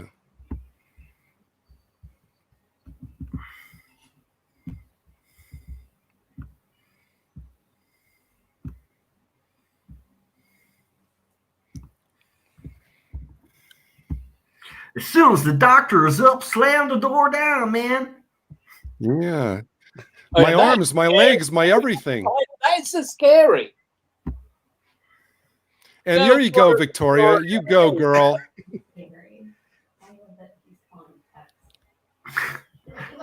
I tell you. I'm just over here giggling away. So entertaining. And I've been watching it. This is great. The scene of him with that's a great shot of the with the smoke trying to hold up the yeah. I agree with Mike Plant on Twitter, who says the classic series didn't have emotion. This is such a powerful scene. No one in the universe can do what they are doing. # you will be like us. Yeah. Yep. Yeah, we're going to have a moment of silence when that scene comes up. That's Troughton at his absolute finest. Yeah.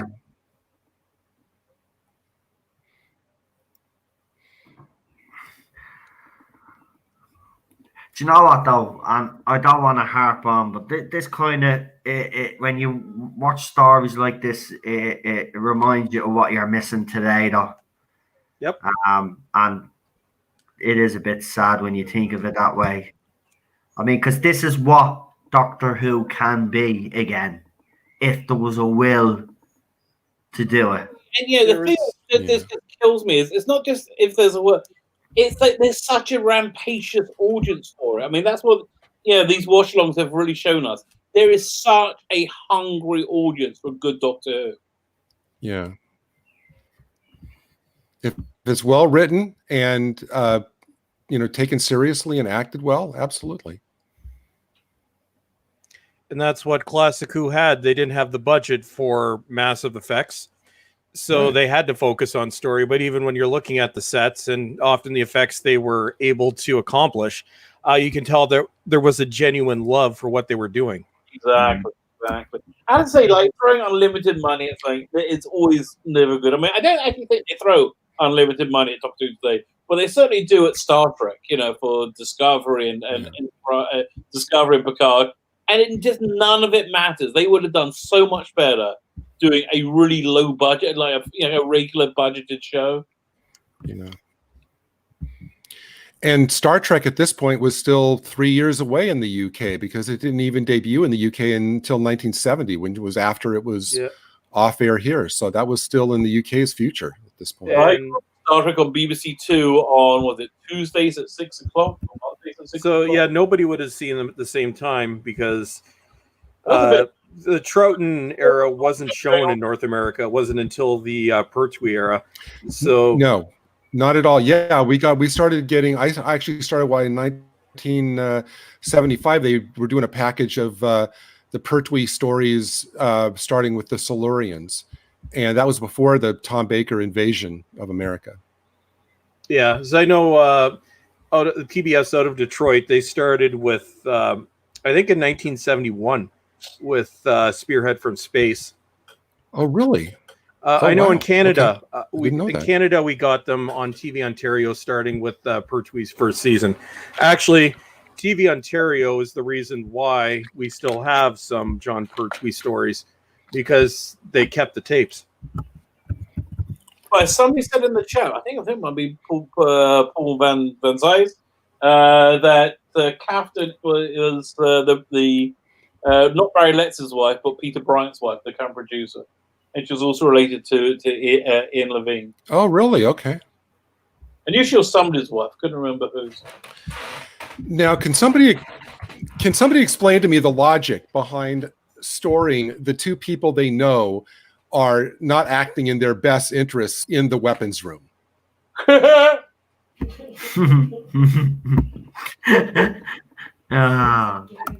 these Cybermen, they take a long time to deploy.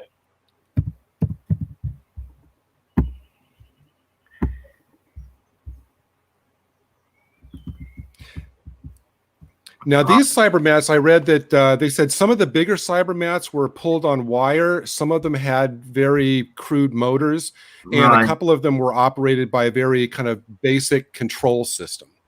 Right. Yeah, I think it makes sense.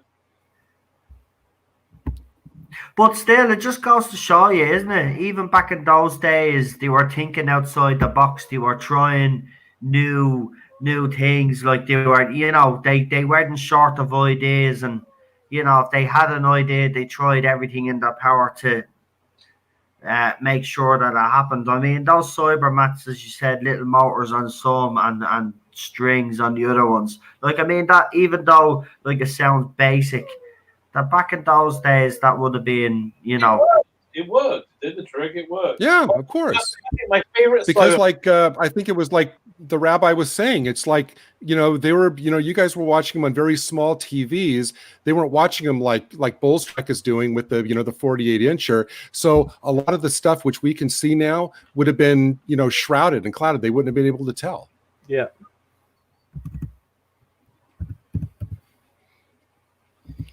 Yeah, so this is the point he's gone bonkers, right? This is like a nothing in the world can stop me now moment for him. Yeah. Yeah. So I think the best Cybermat was the Tom Baker. Revenge. Those big ones. Revenge, yeah. You know what creeps me out? Look at that. You know what? It's the eyes. It's the little blood vessel things, looking things as. That is the creepiest thing in the world to me. Yep. Because again, they didn't need to do it, and just a slight touch made them like the creepiest things imaginable.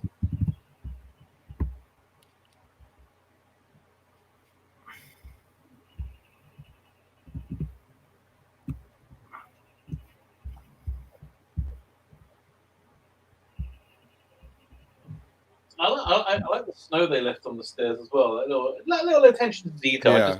Oh yeah, no, it's great. Oh, we're getting close. We're getting close now. Right. Oh,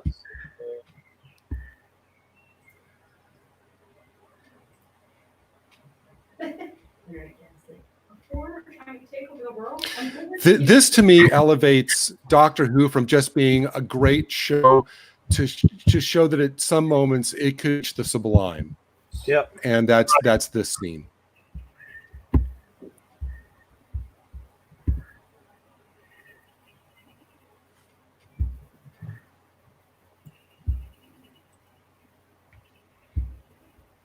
It's the Doctor being fatherly and protective, and caring, and sympathetic, all at the same time.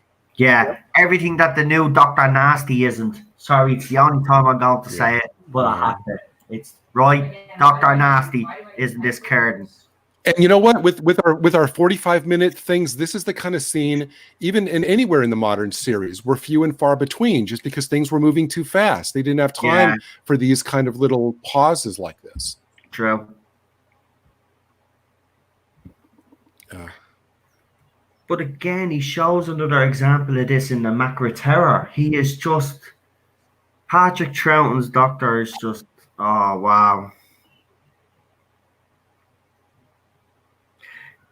Do you think you'll ever get the very first time I saw this story? The very first time I saw this story, after this scene, I went back and watched this scene like about 5 times before I continued on with the rest of the story. The very first time I saw it.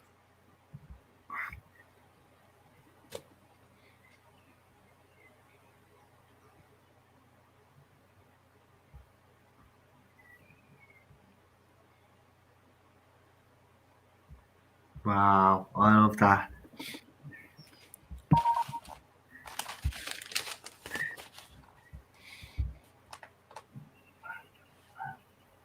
And you know what the thing about even though he played the character of the Doctor, if Patrick Troughton was actually saying this to you as face to face as as himself, like you'd believe, it'd give you the G up, like you'd be there, you'd be like you'd feel safe with him.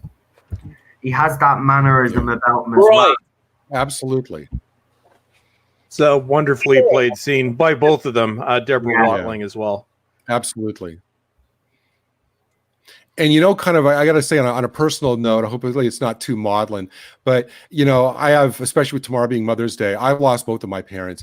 And sometimes when I watch that scene, I sometimes think that's what I feel like I'd like to be able to do sometimes, is kind of hide them in my mind where they're still there, but they wouldn't be like a constant thing where I could call them up, when I need to, but it wouldn't be like a constant sense of like loss and everything. So that scene has a lot of really personal resonance for me. Right. Sorry if that's TMI. Oh, man. Great. This is what I'm saying. Listen, I'm going to be doing a stream next week, and I talk about kind of the emotional side of Doctor Who and how, there's some out there that have said we should just move on and, the show is not for us anymore.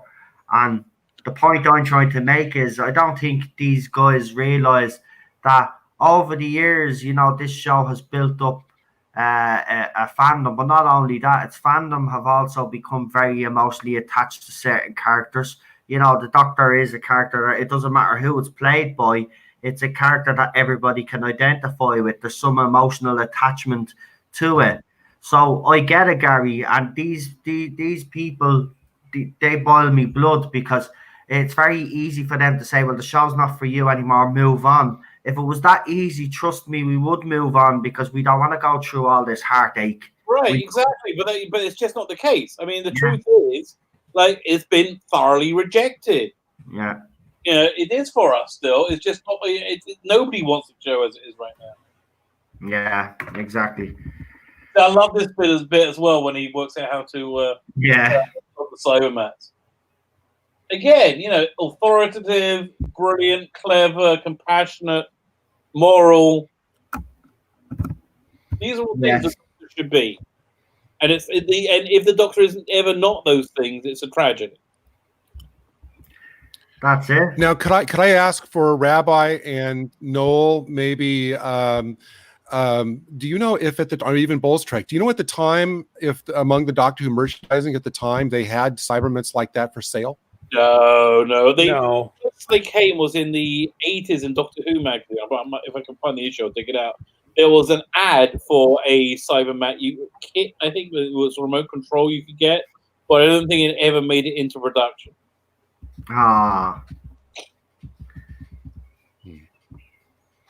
Make your own Cyberman?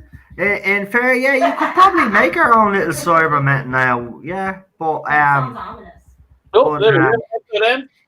Well, I would you'd have to do it with all the really creepy bloodshot eyes though, because that's really the best thing about those. Right, we're finished. Well, I'm on the title. See, well, I'm at the end now, so we've got 5 more minutes for everybody, and then we get the last part going. Again, I just want to thank everybody that has been tweeting on Twitter non-stop. I really appreciate it. Everybody that has got involved in the live chat.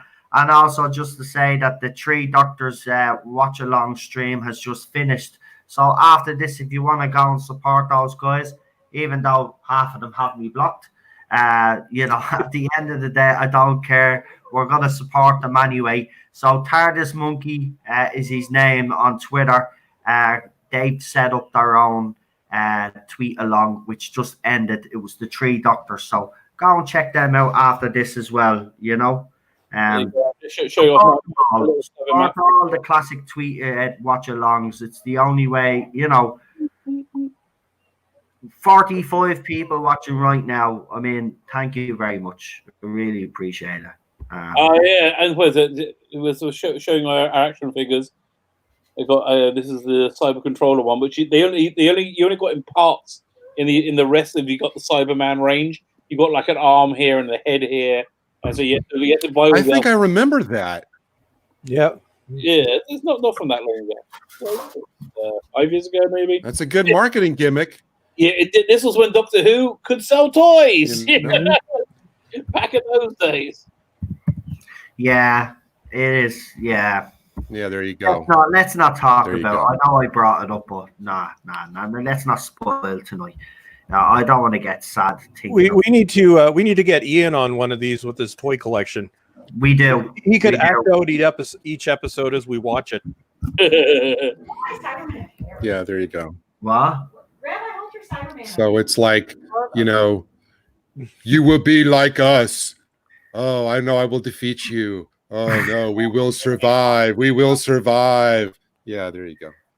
Oh, let me see. Oh, because I was on Twitter. Show me. No, I was going, you know, you will be like us. You will be like us. Oh dear, run, Jamie, run. Oh, we will survive. We will survive. Yeah. Show us your Cyberman. Oh, Cyberman, where is it? It's over here. These also came in as well. Hang on. So bloody small, it's hard to hold. Oh, he's real tiny. Oh, that's awesome. That's deadly. Is that like thumb size? Is that like a thumb sized? That looks so small. It's scale with the action figure. Right, give me a second because I have to send a quick message. Wow. It's kind of in scale with that. Oh my gosh, that's great. Okay. No, I didn't say it. I have the Cybermat mixed in with my my adipose. Oh, there you go. Yeah, you had Rabbi. You need to make like a little stop motion video of the Cyberman, of the Cybermat versus the adipose do like a little stop motion movie. The adipose are. Yeah, although I have to tell you, I don't. If they just as an aside, that whole story, Partners in Crime. If the adipose had just come to Earth and then been open and said, "We will take off a pound of, was it a kilo of fat for every one of these things you let us make," like they would have no trouble. They'll get tons of people. Yep. Oh my God! Could you imagine? Seriously. And you know what? One thing I was talking about, because I was on a stream with Dan earlier this morning, because today was the 50th anniversary of the first episode of Inferno. So we were doing an Inferno episode 1 watch. And one of the things I was talking about is one of the things that always has struck me about really any of Doctor Who in the 60s and 70s is that at the time, if I'm a typical viewer, if I'm an 8-year-old viewer, or even if I'm a teenage viewer, or whatever, I had no idea how long these stories would run. I had no idea, like I didn't know the whole season laid out in front of me like we have now, of any show, which I hate. Back then, when I'm tuning into the show, I don't know that we're coming up to the final episode. For all I know, this could be a 7-part story or a 6-part story or an 8-part story. You didn't know. And I just actually think would be so great, because it's that unexpected that you just don't know. You tune in because you literally have no idea how it's going to play out, like when the next story is going to be or anything like that. I miss those days. Okay, we got 2 minutes to go. I'm just getting the next tweet ready. Yeah, I have to get the next episode ready because I have to jump out real quick. And this was recovered. I know that, before we started, I was showing that fanzine cover with, when it was found.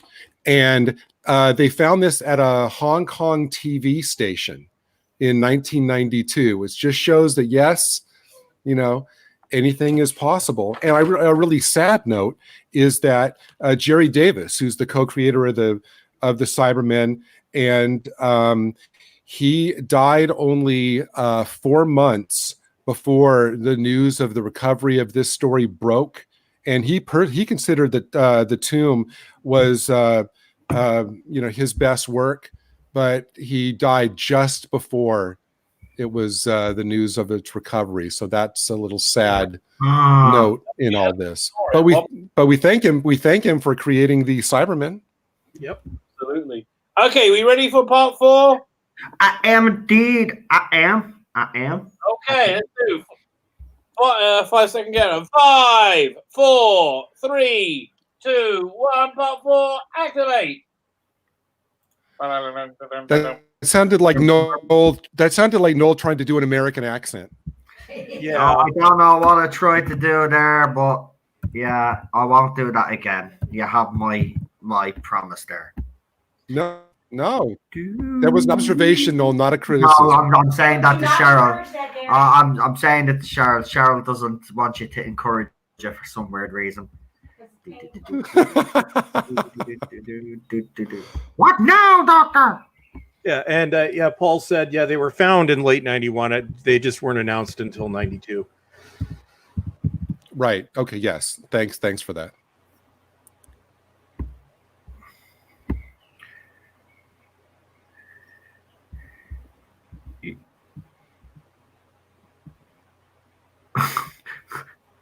Okay.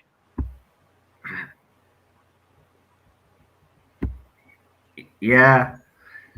I'm always wondering in this who's really running the show, because Captain is the one who's always making these sly suggestions to Klieg about what to do and all this stuff. So I wonder, is she running the show, or is it him, or she seems to be kind of like the... Yeah, the Captain is 100% running the show, and Klieg thinks he's running the show, but really Captain. Yeah. Yeah. There. Well, he'll see you when he wants to.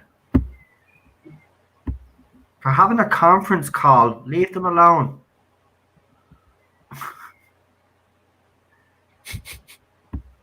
Sorry, I couldn't help it.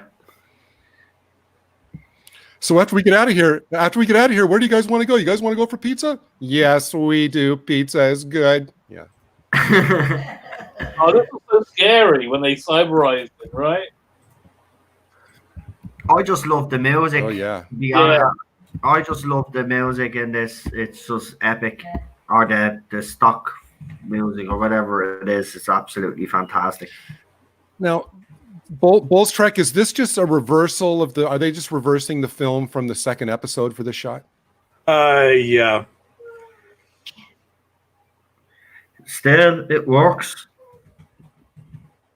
It works. No, absolutely.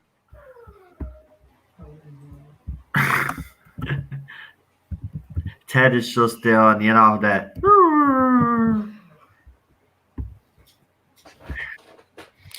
Oh, sorry, buddy. Because I didn't know the ball was going. Tell me what we're picking up and then we're gonna snatch it. I'll throw it to him. It's all right. I didn't know he was giving it to me. Come on. But I can't reach. All right, come on up to daddy. Come here. Well, having one gun is a bit of a duffel of a plan, isn't it? It seems to be working right now. Oh, that's so cool. I like this, like, memory info transfer. Yeah, buddy.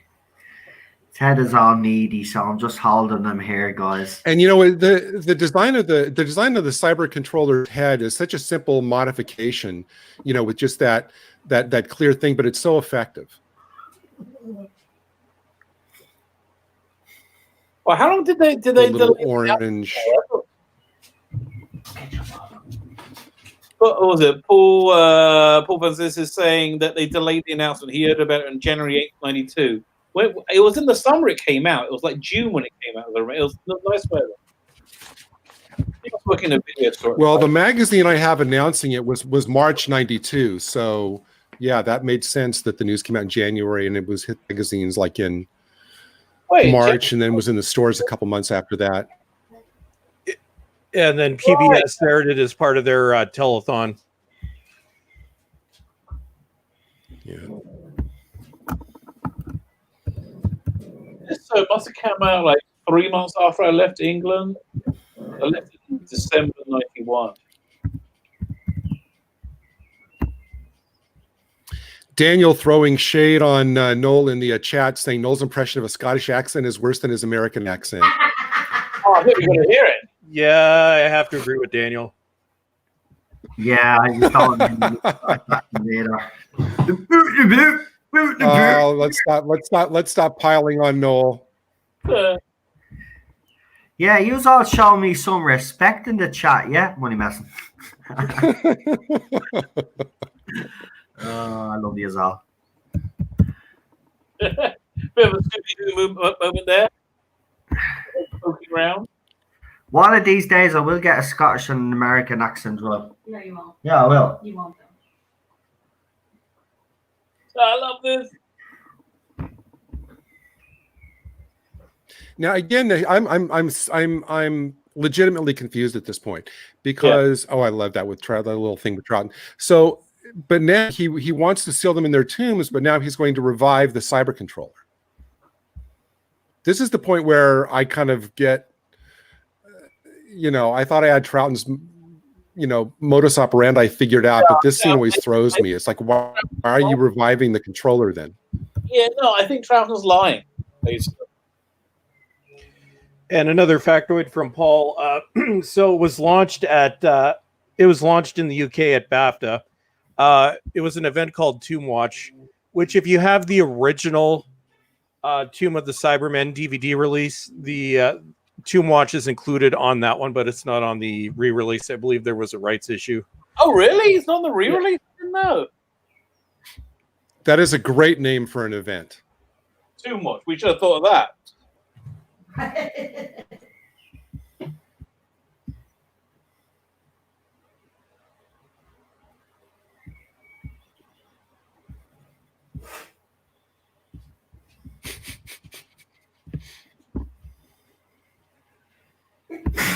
Sorry. Oh, you're right. You know what? You're right, because he thought that Jamie had, you know, yeah. Okay. I got it. Right. Okay. I got you.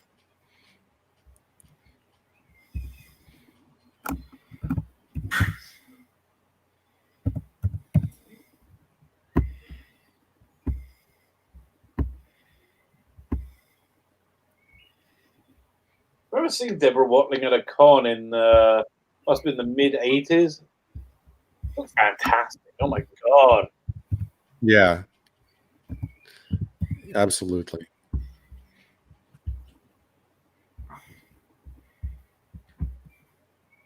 Oh, she was in that that Yeti spin-off thing, Downtime, as well. She was in Downtime. Oh yeah, Right.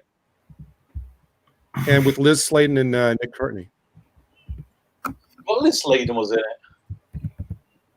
And I guess Kate Lester Stewart 1.0. Right. Started to think, isn't Fraser Hines the only actor still surviving from this story?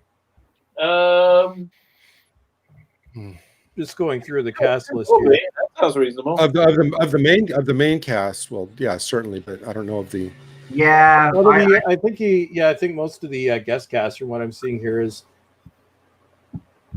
yeah, we tried to get him on board, but Has he even seen I think the way it works on Twitter, unless he's following you, he can't see your actual tweet. So, but yeah, he would have been great to have aboard. But of course, we'll do more Patrick Troughton stories, and hopefully we can, get in contact with him somehow and see what happens. This whole cyberspace idea? Yeah. It's so ahead of its time.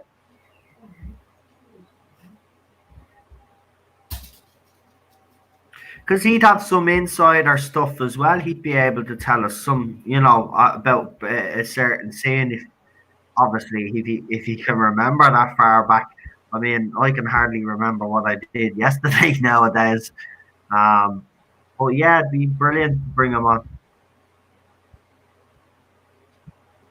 Now, see, I like that kind of, again, the implied violence, which you don't really see, but.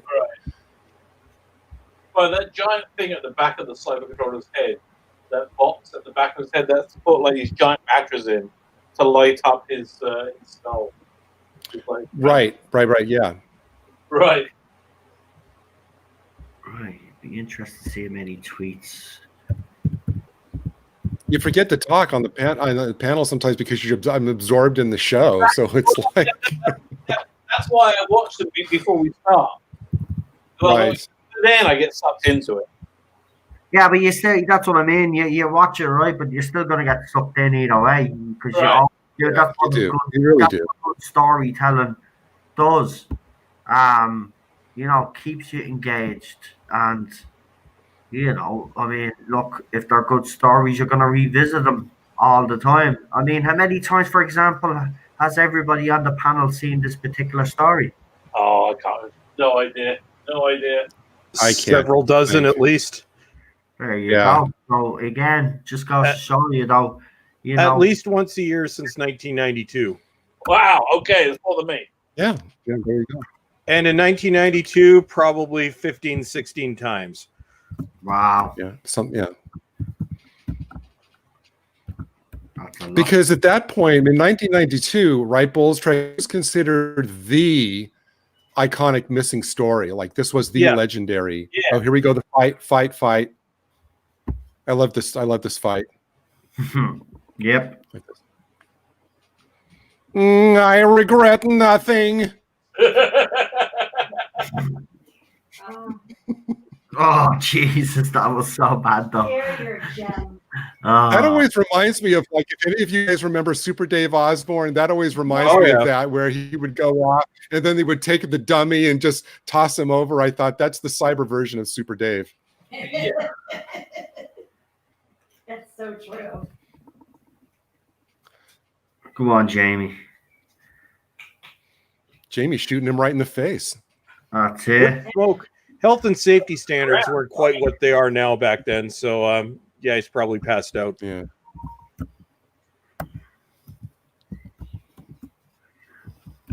Jamie.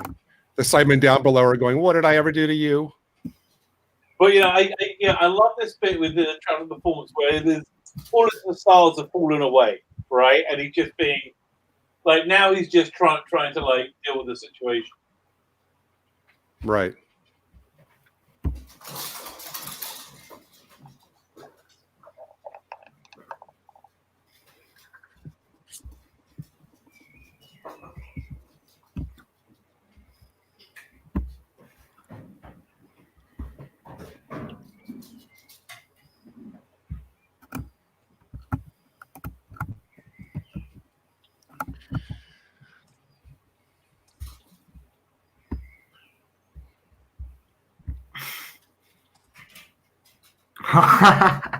Yeah, man. Brilliant.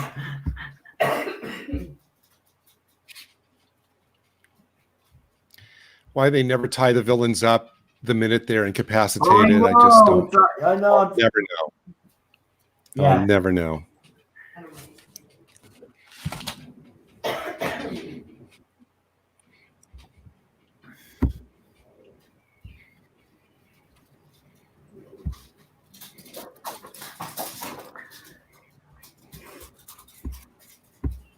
I like how Rabbi on the hatch, they even put one of the little cyber branding on the hatch. Yeah. It's like, why would you need to cyber brand the hatch? It's like, we know it's yours. Because again, I just think Cybermen are a very vain race. Yeah. You're so vain.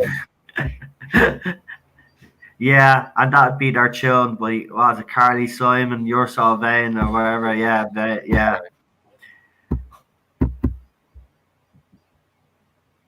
You got to sing it in a cyber voice, though. Yeah. You're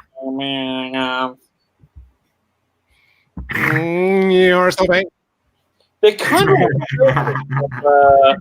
of Galaxy Quest.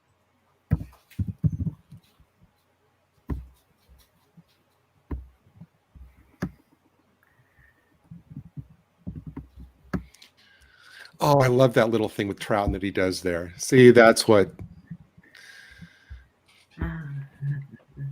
Those are the little things you miss by not have we miss by not having the actual existing video. Just some unrelated news, just in case anybody doesn't know though. But I just wanted to bring it up because iconic singer Little Richard passed away today. Oh, he did? Yeah. I don't know. I was playing some Little Richard earlier. I was wondering why. It's actually weird because you saying that, right? I played a song for Cheryl there the other day when we were listening to music. You know that song Golden Brown by the Stragglers or something? Yeah. The guitar player just died the day that I played the track for her. Oh, It was wow. the first time she heard it. Like, it was weird. I think there is something in that. You seem to play music of the artists that and then you read them they've passed away. Well, Little Richard was like 87. It still doesn't matter. It's still a bit weird.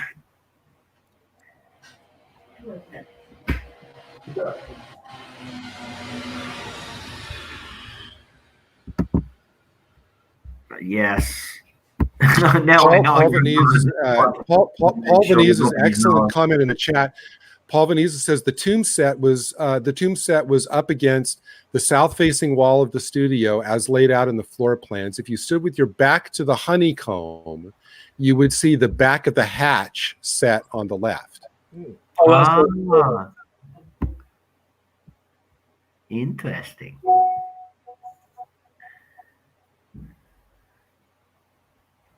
That was one thing I didn't bring up, when they were all in the cyber revival room. I'm always wondering why would you put the cyber revival room on a different level than the tombs? Because presumably if the Cybermen were just coming out of the tombs or out of power, you would want the cyber renewal chamber on the same level down below. Would you separate them? Am I overthinking this? I'm sorry. Why would you put? I love Doctor Who. Don't get me wrong. I love Doctor Who, but I think you're overthinking. Okay. All right. Everything has to make sense. I'm bound and determined to make every single thing in Doctor Who make sense.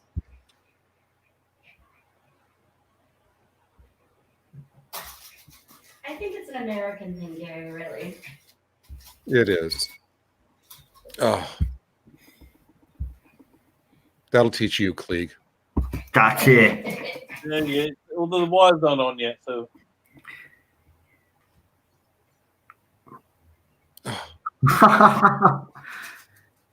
Let's dance. I'd say something, guys. I would love to get my hands on one of those cyber costumes. I would. Oh man, I say it'd be expensive to get your hands on one, Paul but also added the steps up directly opposite on the opposite wall. The back of the hatch would be on the left-hand side. oh yeah, and the steps up directly opposite on the opposite wall. The back of the hatch would be on the left hand side. Now here we go. Now this scene got a ton of flack at the time. Parents groups complained to BBC on a chat show about this, and BBC got a lot of criticism for that. I think I seen that clip on YouTube where people were complaining about Doctor Who's violence, and I was like, are they for real? Like, but in fairness, when you look back, and I even have to say, for at the time though, it actually was pretty violent, but not blood. You know, it was violent, but it's quite violent. It wasn't anything. How would you put it? Gory, or you know, like when they got shot, they fell down. Like there was no blood. Right. I don't know. Because is he basically? And I asked this seriously. Is he supposed to be like disemboweled Cyberman? Is that kind of what's going on there? I believe so. Yeah, basically, I think so.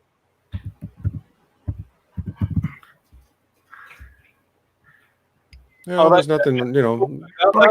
Tea time viewing, you know.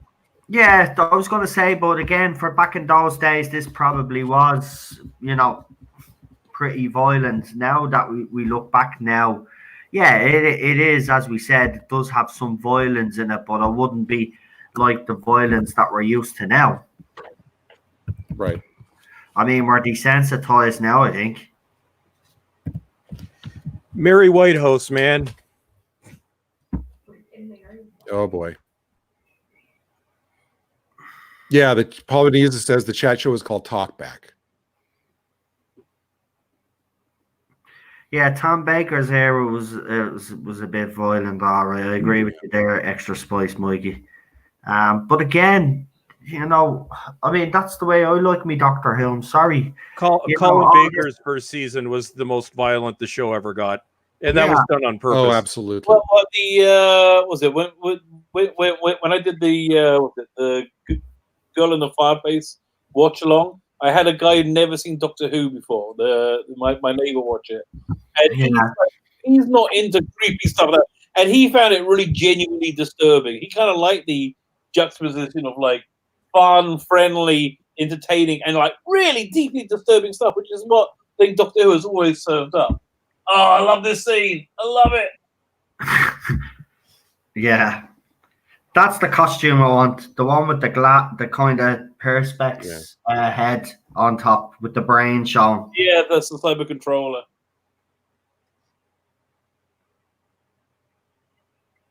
Now, I'm not really too sure about the Doctor not only, you know, electrifying the console and the door again. You know, I mean, I appreciate you want to keep the Cybermen in. That's all well and good. But to electrify the hatch, the control, and the door, you know, I mean, what if you're just a spaceship, you know, flying by and you want to stop, you know, to go to the, you know, to go to the bath and maybe get a sandwich and some chips. You know, you're going to electrocute yourself. And so it's like, he was completely ruthless. He was completely ruthless in this like lovable, you know, this lovable package. But over and over again, he is completely ruthless. Yeah.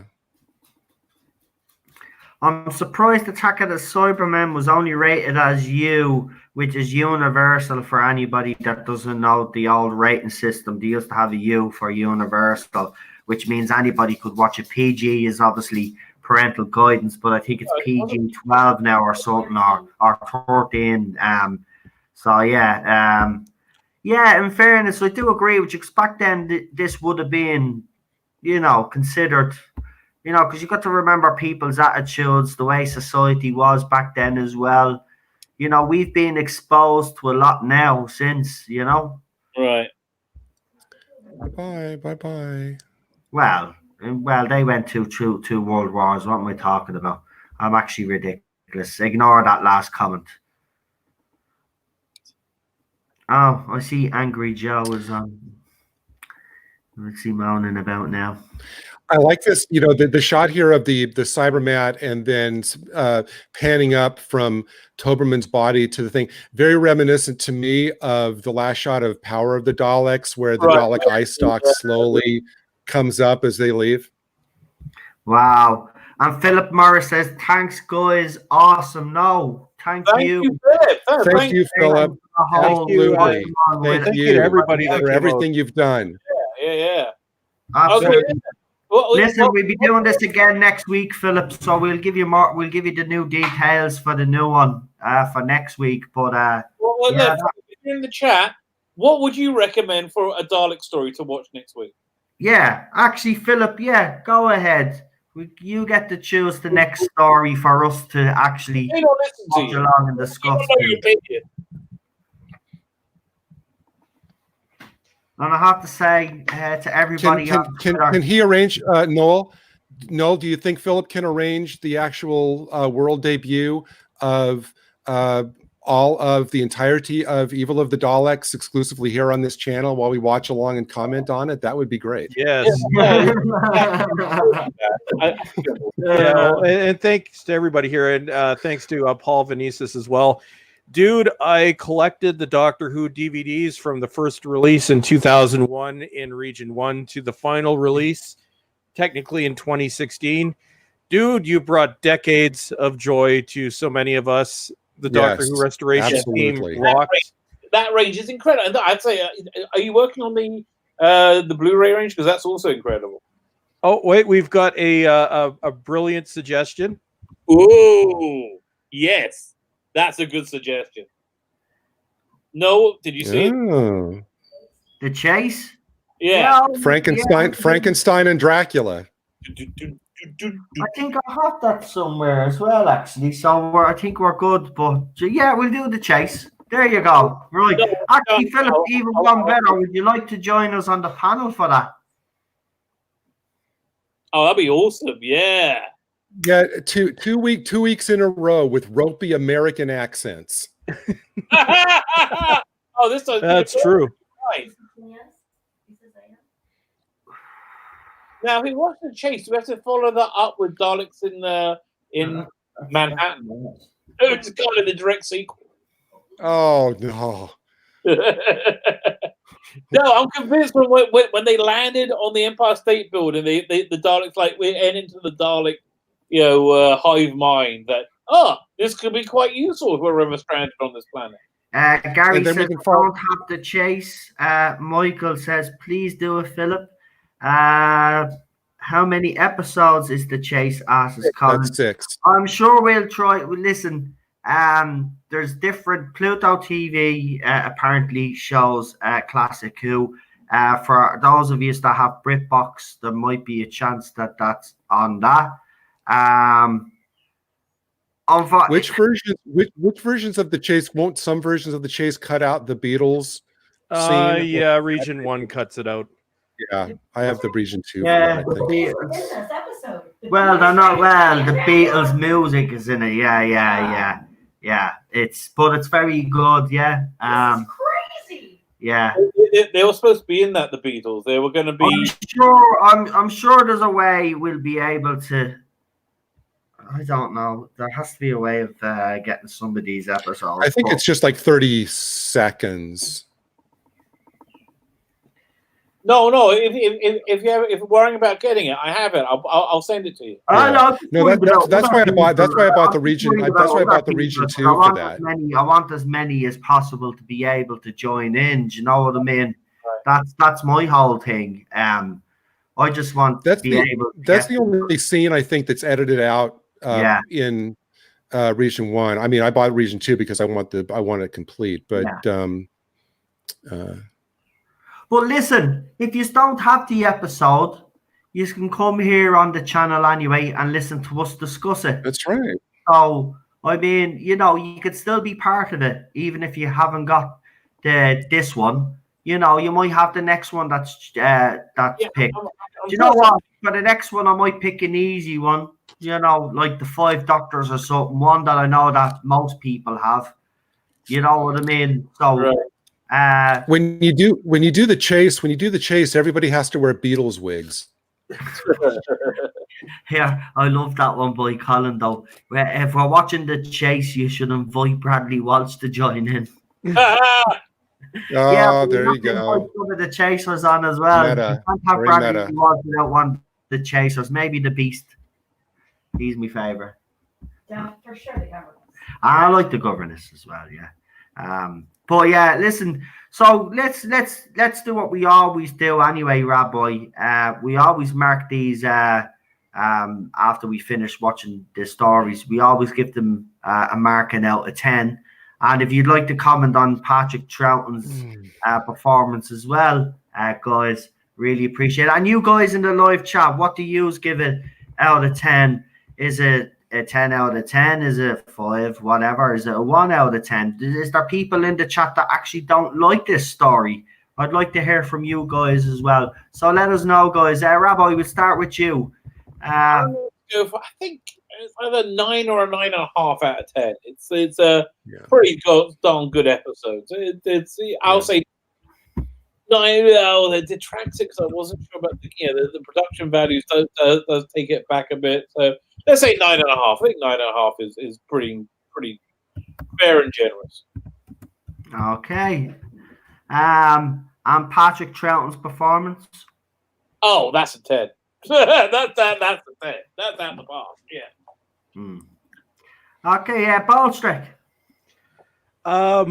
Putting production, I'm taking the production issues in context of when it was filmed. I think this is as close to a perfect Doctor Who story as you get. I put this up there with Caves of Androzani, Genesis of the Daleks, Pyramids of Mars, Inferno. For me, this is a 10 out of 10. This is one of the best Doctor Who stories ever made. And Patrick Troughton goes without saying, 10 out of 10 performance. So for me, this is perfect marks all around. Fantastic. Gary? Yeah, Troughton's performance, absolutely 10 out of 10. The scene with him in Victoria gets 15 out of 10. Yeah. And the overall, I kind of agree with Ballstrick. I mean, putting it in context, but even with that, I mean, just the gorgeous set, all the little touches, acting touches, as well as set touches, atmosphere, mood. Yeah, I'd give it 10 out of 10. Wow. A lot of people are giving it a 9.5, 10s.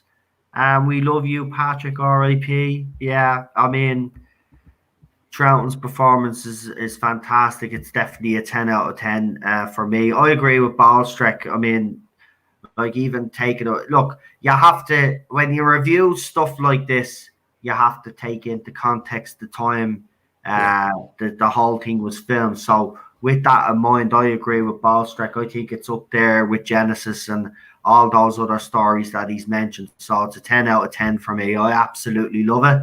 It's become, it's very quickly become, I'm glad I rewatched this a couple of weeks ago again, because it has quickly become one of my top 5 Doctor Who stories of all time. It's absolutely fantastic. And let's give a shout out to the supporting cast as well. Absolutely fantastic. Oh, yeah. The moods, the incidental music, if that's what you want to call it, just everything for me was just spot on. And Gary, can I actually? No, I want to revise my rating. Go on. I want to revise it down to a 9.5 because it loses half a point for the ship captain. I'm sorry. I'm sorry. I have to take a stand somewhere, and this is my stand. So it's a 9.5. Right. Okay, man. I'm still 10 out of 10. That's part of the canon for me. I can't. Even Perry with her, "Oh wow, Doctor," this is that's not even as bad for me as the captain in this. So I say that with love. I say it with love. For me, the bad accent at this point is canonized. So it's just so much a part of that story. It's just I take it as it is. Yeah, it's like stormtroopers walking into bulkheads, or not being able to hit anything when they shoot. Yeah. Can I ask you a question, Noel? Yeah. So there's the other classic watch along, they just tweeted out on Wednesday for the 24th anniversary of Doctor Who, the TV movie, the Paul McGann movie. They're doing a watch along. Right. Hashtag It's About Time. Would you like to join in on that? You think? What and do our own one? Yeah, why not? Please tell me they got Eric Roberts for that. No, they don't have anybody. It's like us; they don't have anybody. But In fairness, I was I kind of didn't want to go live till later on tonight because of the whole fact that they were doing one, and I didn't actually want them to clash. right. So I think we should let them do. I think we should let them do their one. I mean, we can do a movie one at some stage. We don't necessarily have to do it when they're doing it. Look at. I want all the classic watch-alongs to be successful. So I don't want to do anything to hinder that because if we were to go live as well at the same time, it wouldn't. It would have an effect because people will be deciding who to watch. But I don't think I don't think they're doing it for their YouTube channel. They're doing it for Twitter, for the trending.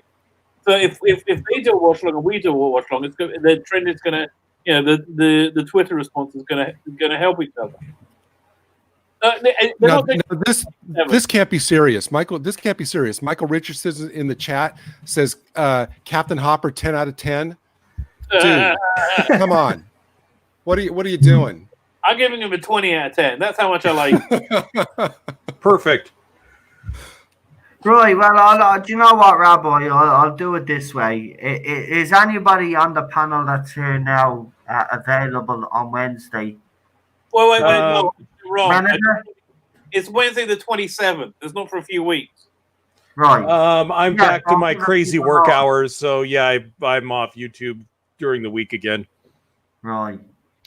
I actually am starting back to work myself from home on Tuesday. So yeah, I'm confined to weekends. But like Bulls Trek, I'm back to my old new schedule. Okay. Right. So and tomorrow night we're supposed to be watching what's the name? I'm watching The Empty Child. No, yeah, The Empty Child. You, My Mummy. That's the one. Okay, I know the answer to this one. Just throwing it out there. If you're interested, they are doing a new series watch along at the same time of the Zygon Invasion, Zygon Inversion. Yeah. Well, I'm happy to visit and do The Empty Child. Whatever you want, mate. So I just want to bring it to your attention. Right. I'd rather do The Empty Child. I'd rather actually do something that I actually enjoy. I didn't enjoy that two-part Zygon. Right. I do. Yeah, actually, you know where that one really, really fails? It's the bit that everybody loves about it, that anti-war speech. Yeah. It's a fantastic speech. But the people he's speaking to, which was essentially ISIS, right? That's who they're commenting on. They would look at the speech and go, yeah, we don't care. We want to kill you. Yeah, no. That was where it fails, because that speech doesn't move the people that they're talking about. Yeah, that's classed as his best speech. I actually disagree with that one. I think the one where he's talking to the Master and Missy. And yes. Oh, yes. Is his greatest speech, in my opinion. Just be kind. Yeah. Oh yeah, his final speech. Is it like his final thing before he regenerates? Yeah, I think that's his final speech. To me personally, anyway, I think it is. It really hits home with me. But that's what I love about it. And even Patrick Troughton tonight, when he's talking. And he's comforting people. You can see it. It's just he draws you in. Patrick Troughton drew me in straight away. Do you know what? I have to put my hands up and say, of all the classic Doctors that I've watched, he was the least watched Doctor that I've watched. Primarily because obviously. Most of his stories, well, at the time weren't available, but the ones that have been, I've been going back and watching them, and I'm just struck by, how great he was. I mean, like think about it. I mean, we do. If this hadn't succeeded, there'd be no Doctor Who right now. It's all well and good we give William Hartnell the praise, and he deserves it. But I think we do tend to forget Patrick Troughton had huge shoes to step into, and he succeeded. He won people over. There was people that were saying that BBC had lost their mind when they cast him, and he won people over. Right. And he won me over the first time I seen him. I mean, if and this is why I say we've been lucky, because let's be honest, I think bar two doctors, in my opinion, there's only two doctors that I have never taken to. One I've never taken to, and one the other one I have only recently. You both know who they are. It's Colin Baker and Jodie Whittaker. I still can't take to her doctor. I will never be able to take to her doctor. There's no connection there with me whatsoever. With the character, even, she doesn't have any of the characteristics to be the doctor. She doesn't play it like the doctor. And Colin Baker, for me, I just, at the time, obviously I was a kid when his doctor was around. I don't know. I just didn't like his arrogance. I think that's what it was. He was just, and I suppose if the first scene of you is choking your companion, they're trying to choke your companion to death as a kid, that's not going to sit well with you when you see that. The TARDIS should always be, especially like for young viewers, the TARDIS should always be a place that's completely safe from danger of any kind. You do not have the Doctor threatening or trying to kill the companion inside the TARDIS, because that makes that space not safe anymore in kids' minds, if you kind of know it. Yeah. I hear that. But you know, the one thing I want to say, Noel, about your comment about Troughton, that's a real tragedy that so many of Troughton's episodes are missing. Now we have a pretty good chunk. We have a fair chunk of Hartnell, which gives us a good idea about how he played his Doctor over the course of his entire era. But the great tragedy about Troughton, and you're right, he would always show up on the bottom of polls only because it was physically impossible for anybody to see his stories. But you think about it, when Enemy of the World, the story which consistently rated at the bottom of any kind of Troughton poll, only because people thought, well, it doesn't sound like a good story. Yeah, that sounds kind of boring. I've never seen it. So they automatically put it at bottom of polls. And the minute that story came out and the reevaluation started, it became one of Troughton's. People were blown away by that story. So that just shows that how when these stories are recovered, what kind of like really positive reevaluations can come, if we only had them to see. Yeah, no, The Enemy of the World, for me, had always been a take it or leave it story until I saw the actual episode. And that's definitely in my top 20 classic stories. Yeah. I mean, I'm not being facetious when I say that, you guys might think I'm being facetious, but it could be true. Space pirates. Nobody knows anything about that. If it's recovered, who knows? It could be one of his NAF one, because it's season 6 at the end of the season. Who knows? But who knows if there's not like a gem there waiting to be rediscovered? We just don't know.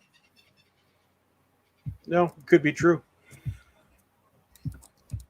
Yeah, I don't know. Listen, I kind of remember hearing the soundtrack of it when they released it. If that's the way if I'm right, I just remember it being really boring and forgetting it completely. Right. Well, so much of that story was effects, so that could just be us watching the spaceships move from. So let me ask the three of you. Pick one Troughton story, and that could count stories that still at this point still have a couple of episodes existing, but pick the one Troughton story that you would want to see complete. Oh, Evil of the Daleks. Yeah, definitely Evil of the Daleks. I think there's always been, the fans want that one. It's, for some reason, fans, that's the one that most fans will bring up, is Evil of the Daleks. I would say that, but I would say Power of the Daleks. Yeah. I want his complete first episode. I'm with that because I want to see, first of all, any more Ben and Polly stuff. I just want, give me more Ben and Polly stuff. But to see Troughton take his first steps in the role and navigate in that first story, that's what I want to see. Yep. Yeah, I agree. Yeah, that's a good shout as well. Good show. Why couldn't the gunfighters have been a lost story? Says Easty 74.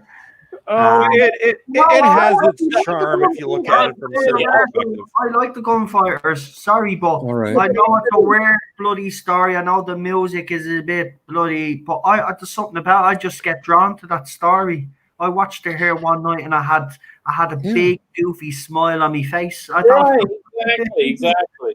Hey guys! Right now, I think we need to, the four of us. I think we need to do the Ballad of the Last Chance Saloon right now. Let's go. That I might disagree with you. no, we embarrass ourselves any further now on social media. Fact that given ammunition to that would go viral in an instant. Yeah, I don't think I want to go viral, to be quite honest. Not for that anyway. Not for that anyway. No way. But yeah, listen, I've had a great time tonight. You can tell by my voice, more relaxed. But that's what this, that's what good Doctor Who actually does. It's just amazing tonight, just looking at the reaction on Twitter as well. It brought a lot of people together as well. And even people that have blocked me on Twitter, I've noticed that people that I'm actually following were retweeting their tweets and they were actually following it as well. So again, even though you have blocked me, I just want to say thank you very much for supporting it, because your support does mean a lot. So thanks for putting your personal differences aside to do it.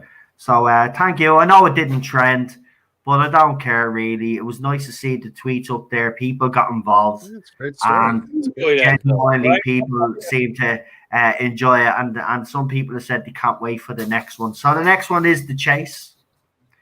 So we'll get the posters. We get the posters done. I'll try get some little trailer up. I know Rabbi does better trailers, but I'll try get a little trailer up for you as well.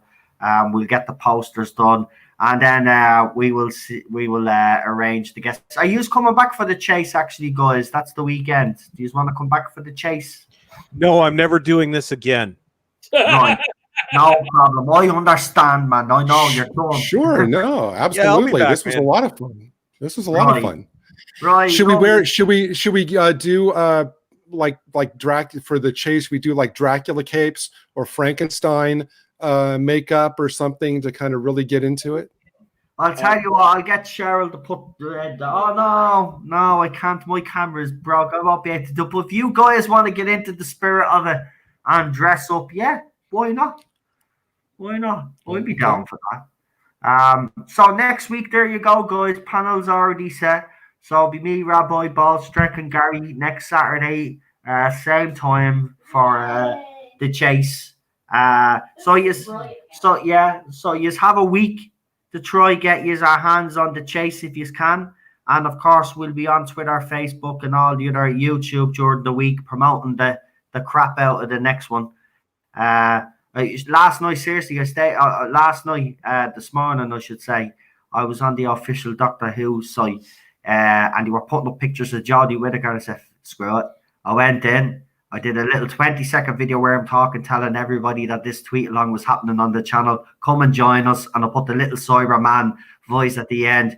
You will belong to us, right? And then I threw that up on about 17 different posts on it. I'm surprised I haven't been banned from that bleeding Facebook group, because I keep throwing up the watch-alongs. I don't care. I to get it promoted, I'll do it. You know what I mean? No shame in saying it. I'll flog it anywhere. Even in groups that I don't like, I will flog it in, because, the more that watch, the better. And you know what? As I said, it's nice that it's brought a lot of people together. So I'm very happy. Very happy. I don't know what else to bloody say, because I'm just sitting here smiling. It's great to share the love, where everybody can, we point out things we didn't know, or we have, like in the chat, we have professionals who were there with us. That made this really special. and it was fantastic. Yeah, and I want to say a huge thank you to Philip Morris and who was it, Paul? Paul Uh, Venezis. Yeah, Venezis.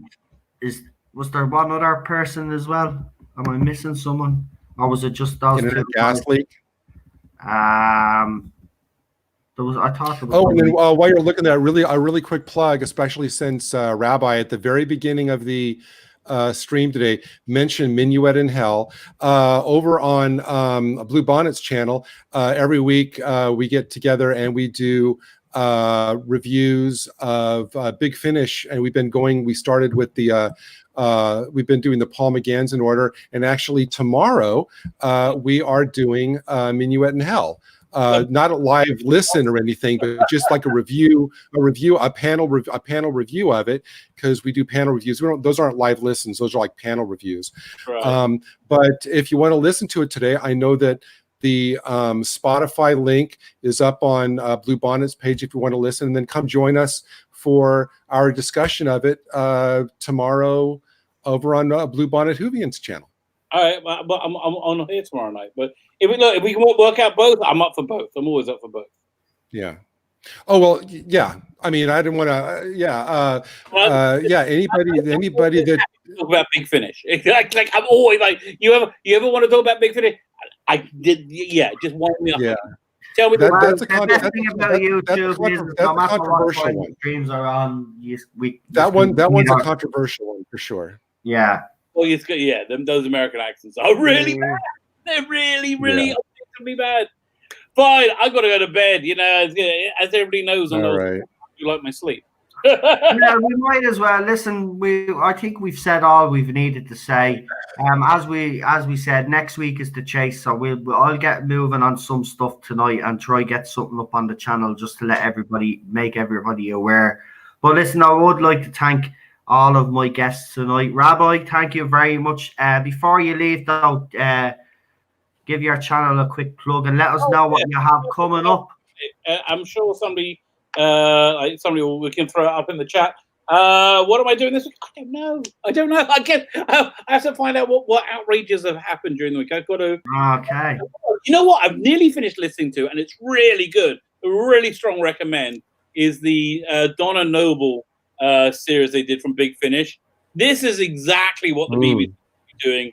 Like when it's got 18 months between Doctor Who. This is exactly what they do, and it's really surprisingly excellent. I'm 3 episodes into a 4-episode series, loving every minute of it. So I will be talking about that at some point, maybe tomorrow. Depends when I finish. Fantastic. Gary, any news on the YouTube channel? Have you? I'm actually about to launch my YouTube channel. That is coming, thanks to the encouragement. The 3 gents I'm so honored to share the stream with today have been big inspirations for me as far as launching my own RetroDoc channel. It'll cover Doctor Who as well as some other stuff, and Blue Bonnet and Jason have been incredibly encouraging to me. So yes, that is coming. And as always, like a huge thank you to Noel, who was my original inspiration. I would not even consider doing this without having followed him so long. So Noel's kind of my model, and he knows that. So big shout out to Noel for all of this. Thanks, but don't use me as your model, mate. Just be yourself. I won't be able to do rants. I'm not even going to try to do rants because I would not be able to do them nearly as skillfully as Noel could do them. So listen, I do wish you the best of luck with the channel. It's a channel that I'm actually looking forward to see what you do. Well, thank you very much, my friend. I'll keep you because you're a very knowledgeable person, and when you're on these streams, we certainly do love having you on. So as soon as that honestly, it was my privilege to be on with the 3 of you today. No, man, honor is mine. Listen, I love having you guys on, and it's nice to share something that we all love together, and the people in the chat as well. So, Extra Spice Mikey with a £5 super chat says thank you. No, thank you guys, because without your support, this channel wouldn't be even. up and running. But Ballstreck, Oh, hi. friend, how are you? Right. Have you anything up and coming on your channel? Are you still kind of in Well, between things at the moment? Well, first, I'm actually really looking forward to checking out Gary's channel. So Thank you very much. I will definitely be on that. And that means a lot. It's well, like I said, for me, it doesn't matter how long anybody's been around, how big their channels are. I just like having intelligent discussions. So I'm looking forward to checking it out. And as of for what I'm doing, well, I yell at things. It'll probably be next weekend before I have a video out. I don't know what it will be, but I'll find something to yell at. There's always something to yell at. There is, isn't there? That's the thing about today, is there's always something like we're always like, I have to admit, I'm always worrying about what next thing I'm gonna do, and then during the night something will happen, or early in the morning some new story will break, and then I'm like, there's the story now. For me, it's just, which stupid story do I want to cover? Exactly, because there's so many. Right now, I know a lot of YouTubers are covering we'll call them stupid puppy controversy at the moment. Oh, that was my last two videos. Yeah, like you, Ballstreck, I'm a gamer myself. I have PlayStation. I do actually play every night now, to be honest. The Last of Us is a game that I've actually have played, and I remember the reaction the fans had to it. Especially, a lot of fans got very emotional, got very attached to these characters, and then of course then we heard about a certain leak, and then all hell broke loose. The latest, actually, for anybody that doesn't know, is some of the YouTube channels that I think received strikes. They have been lifted, but their videos are still blocked, which means there's another. If I'm correct in saying this, Ballstreck, that means then there's still an existing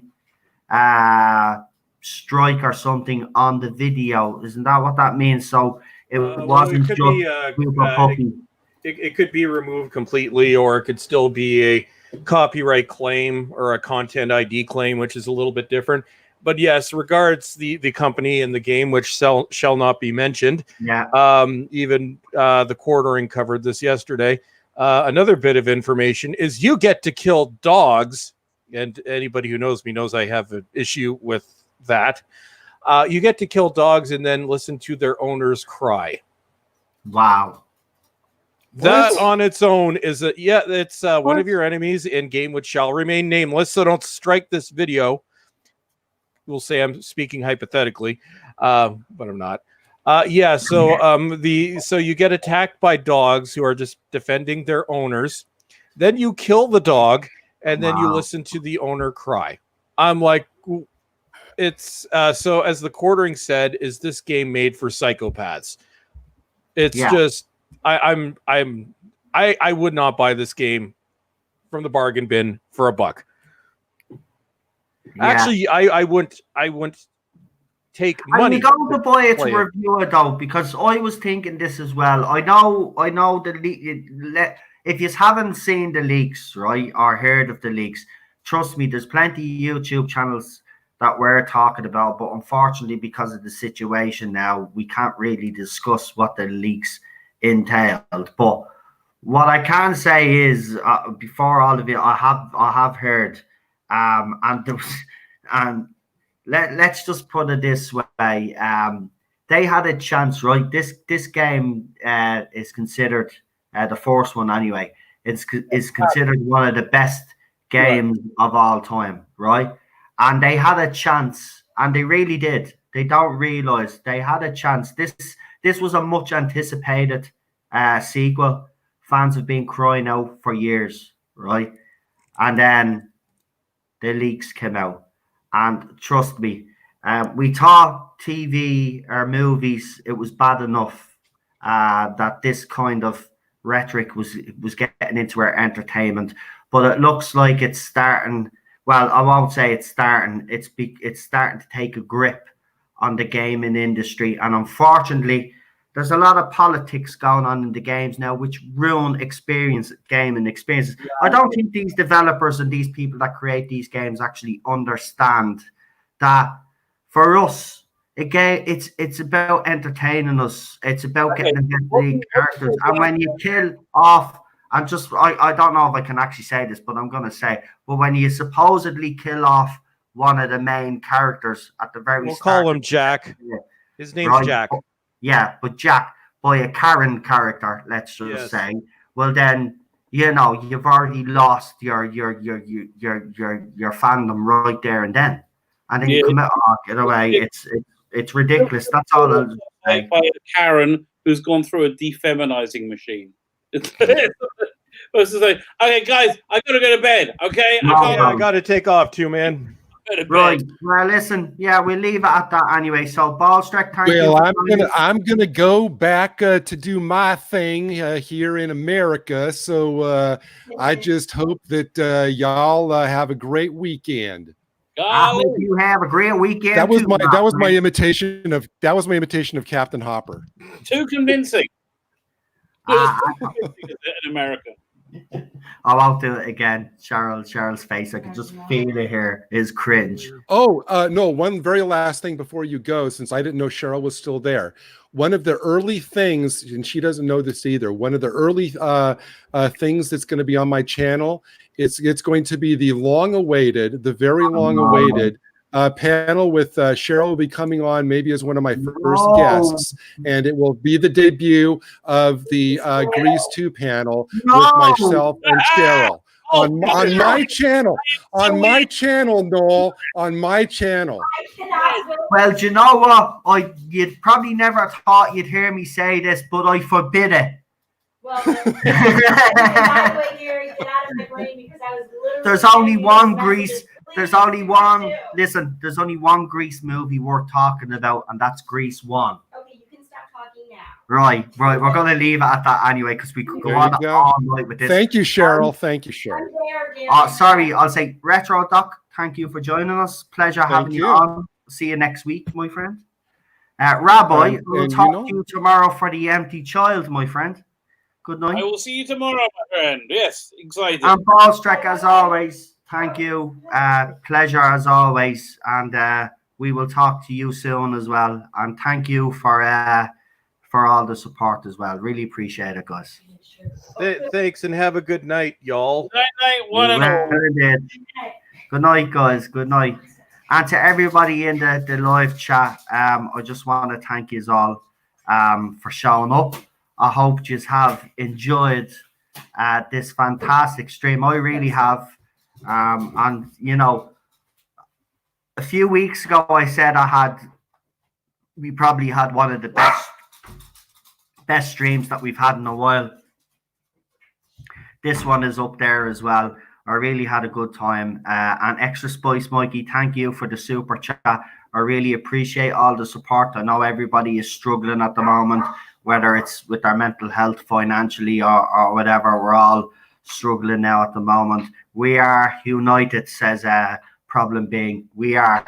And the one thing about it is we're all united through a great TV show like Doctor Who. And I'm glad that I can get to experience it with you guys and have a discussion with you and basically, see all of you interacting with each other and showing so much love for Doctor Who, especially Classic Who. And look, it didn't trend. And, I thought I'd be disappointed, but I'm not. The fact that people were up on Twitter anyway, and people that I don't even know that were tweeting this was absolutely fantastic. So from the bottom of my heart, I want to thank you all. I really appreciate all the support. And I will talk to you all very, very soon. And listen, stay safe.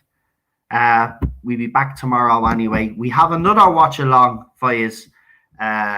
So we've got The Empty Child tomorrow. So come and join us for that as well. And thank you. And I'll be up on Twitter later on, in a few minutes, thanking everybody on Twitter as well. So just wanted to thank you guys. once again. Right, I'm gonna go because I'm rambling here, but it's just because I've had such a good time and I don't really want to leave. But it's time to go now. 3 hours. The wife will bloody kill me. Right, go on. Good night. God bless.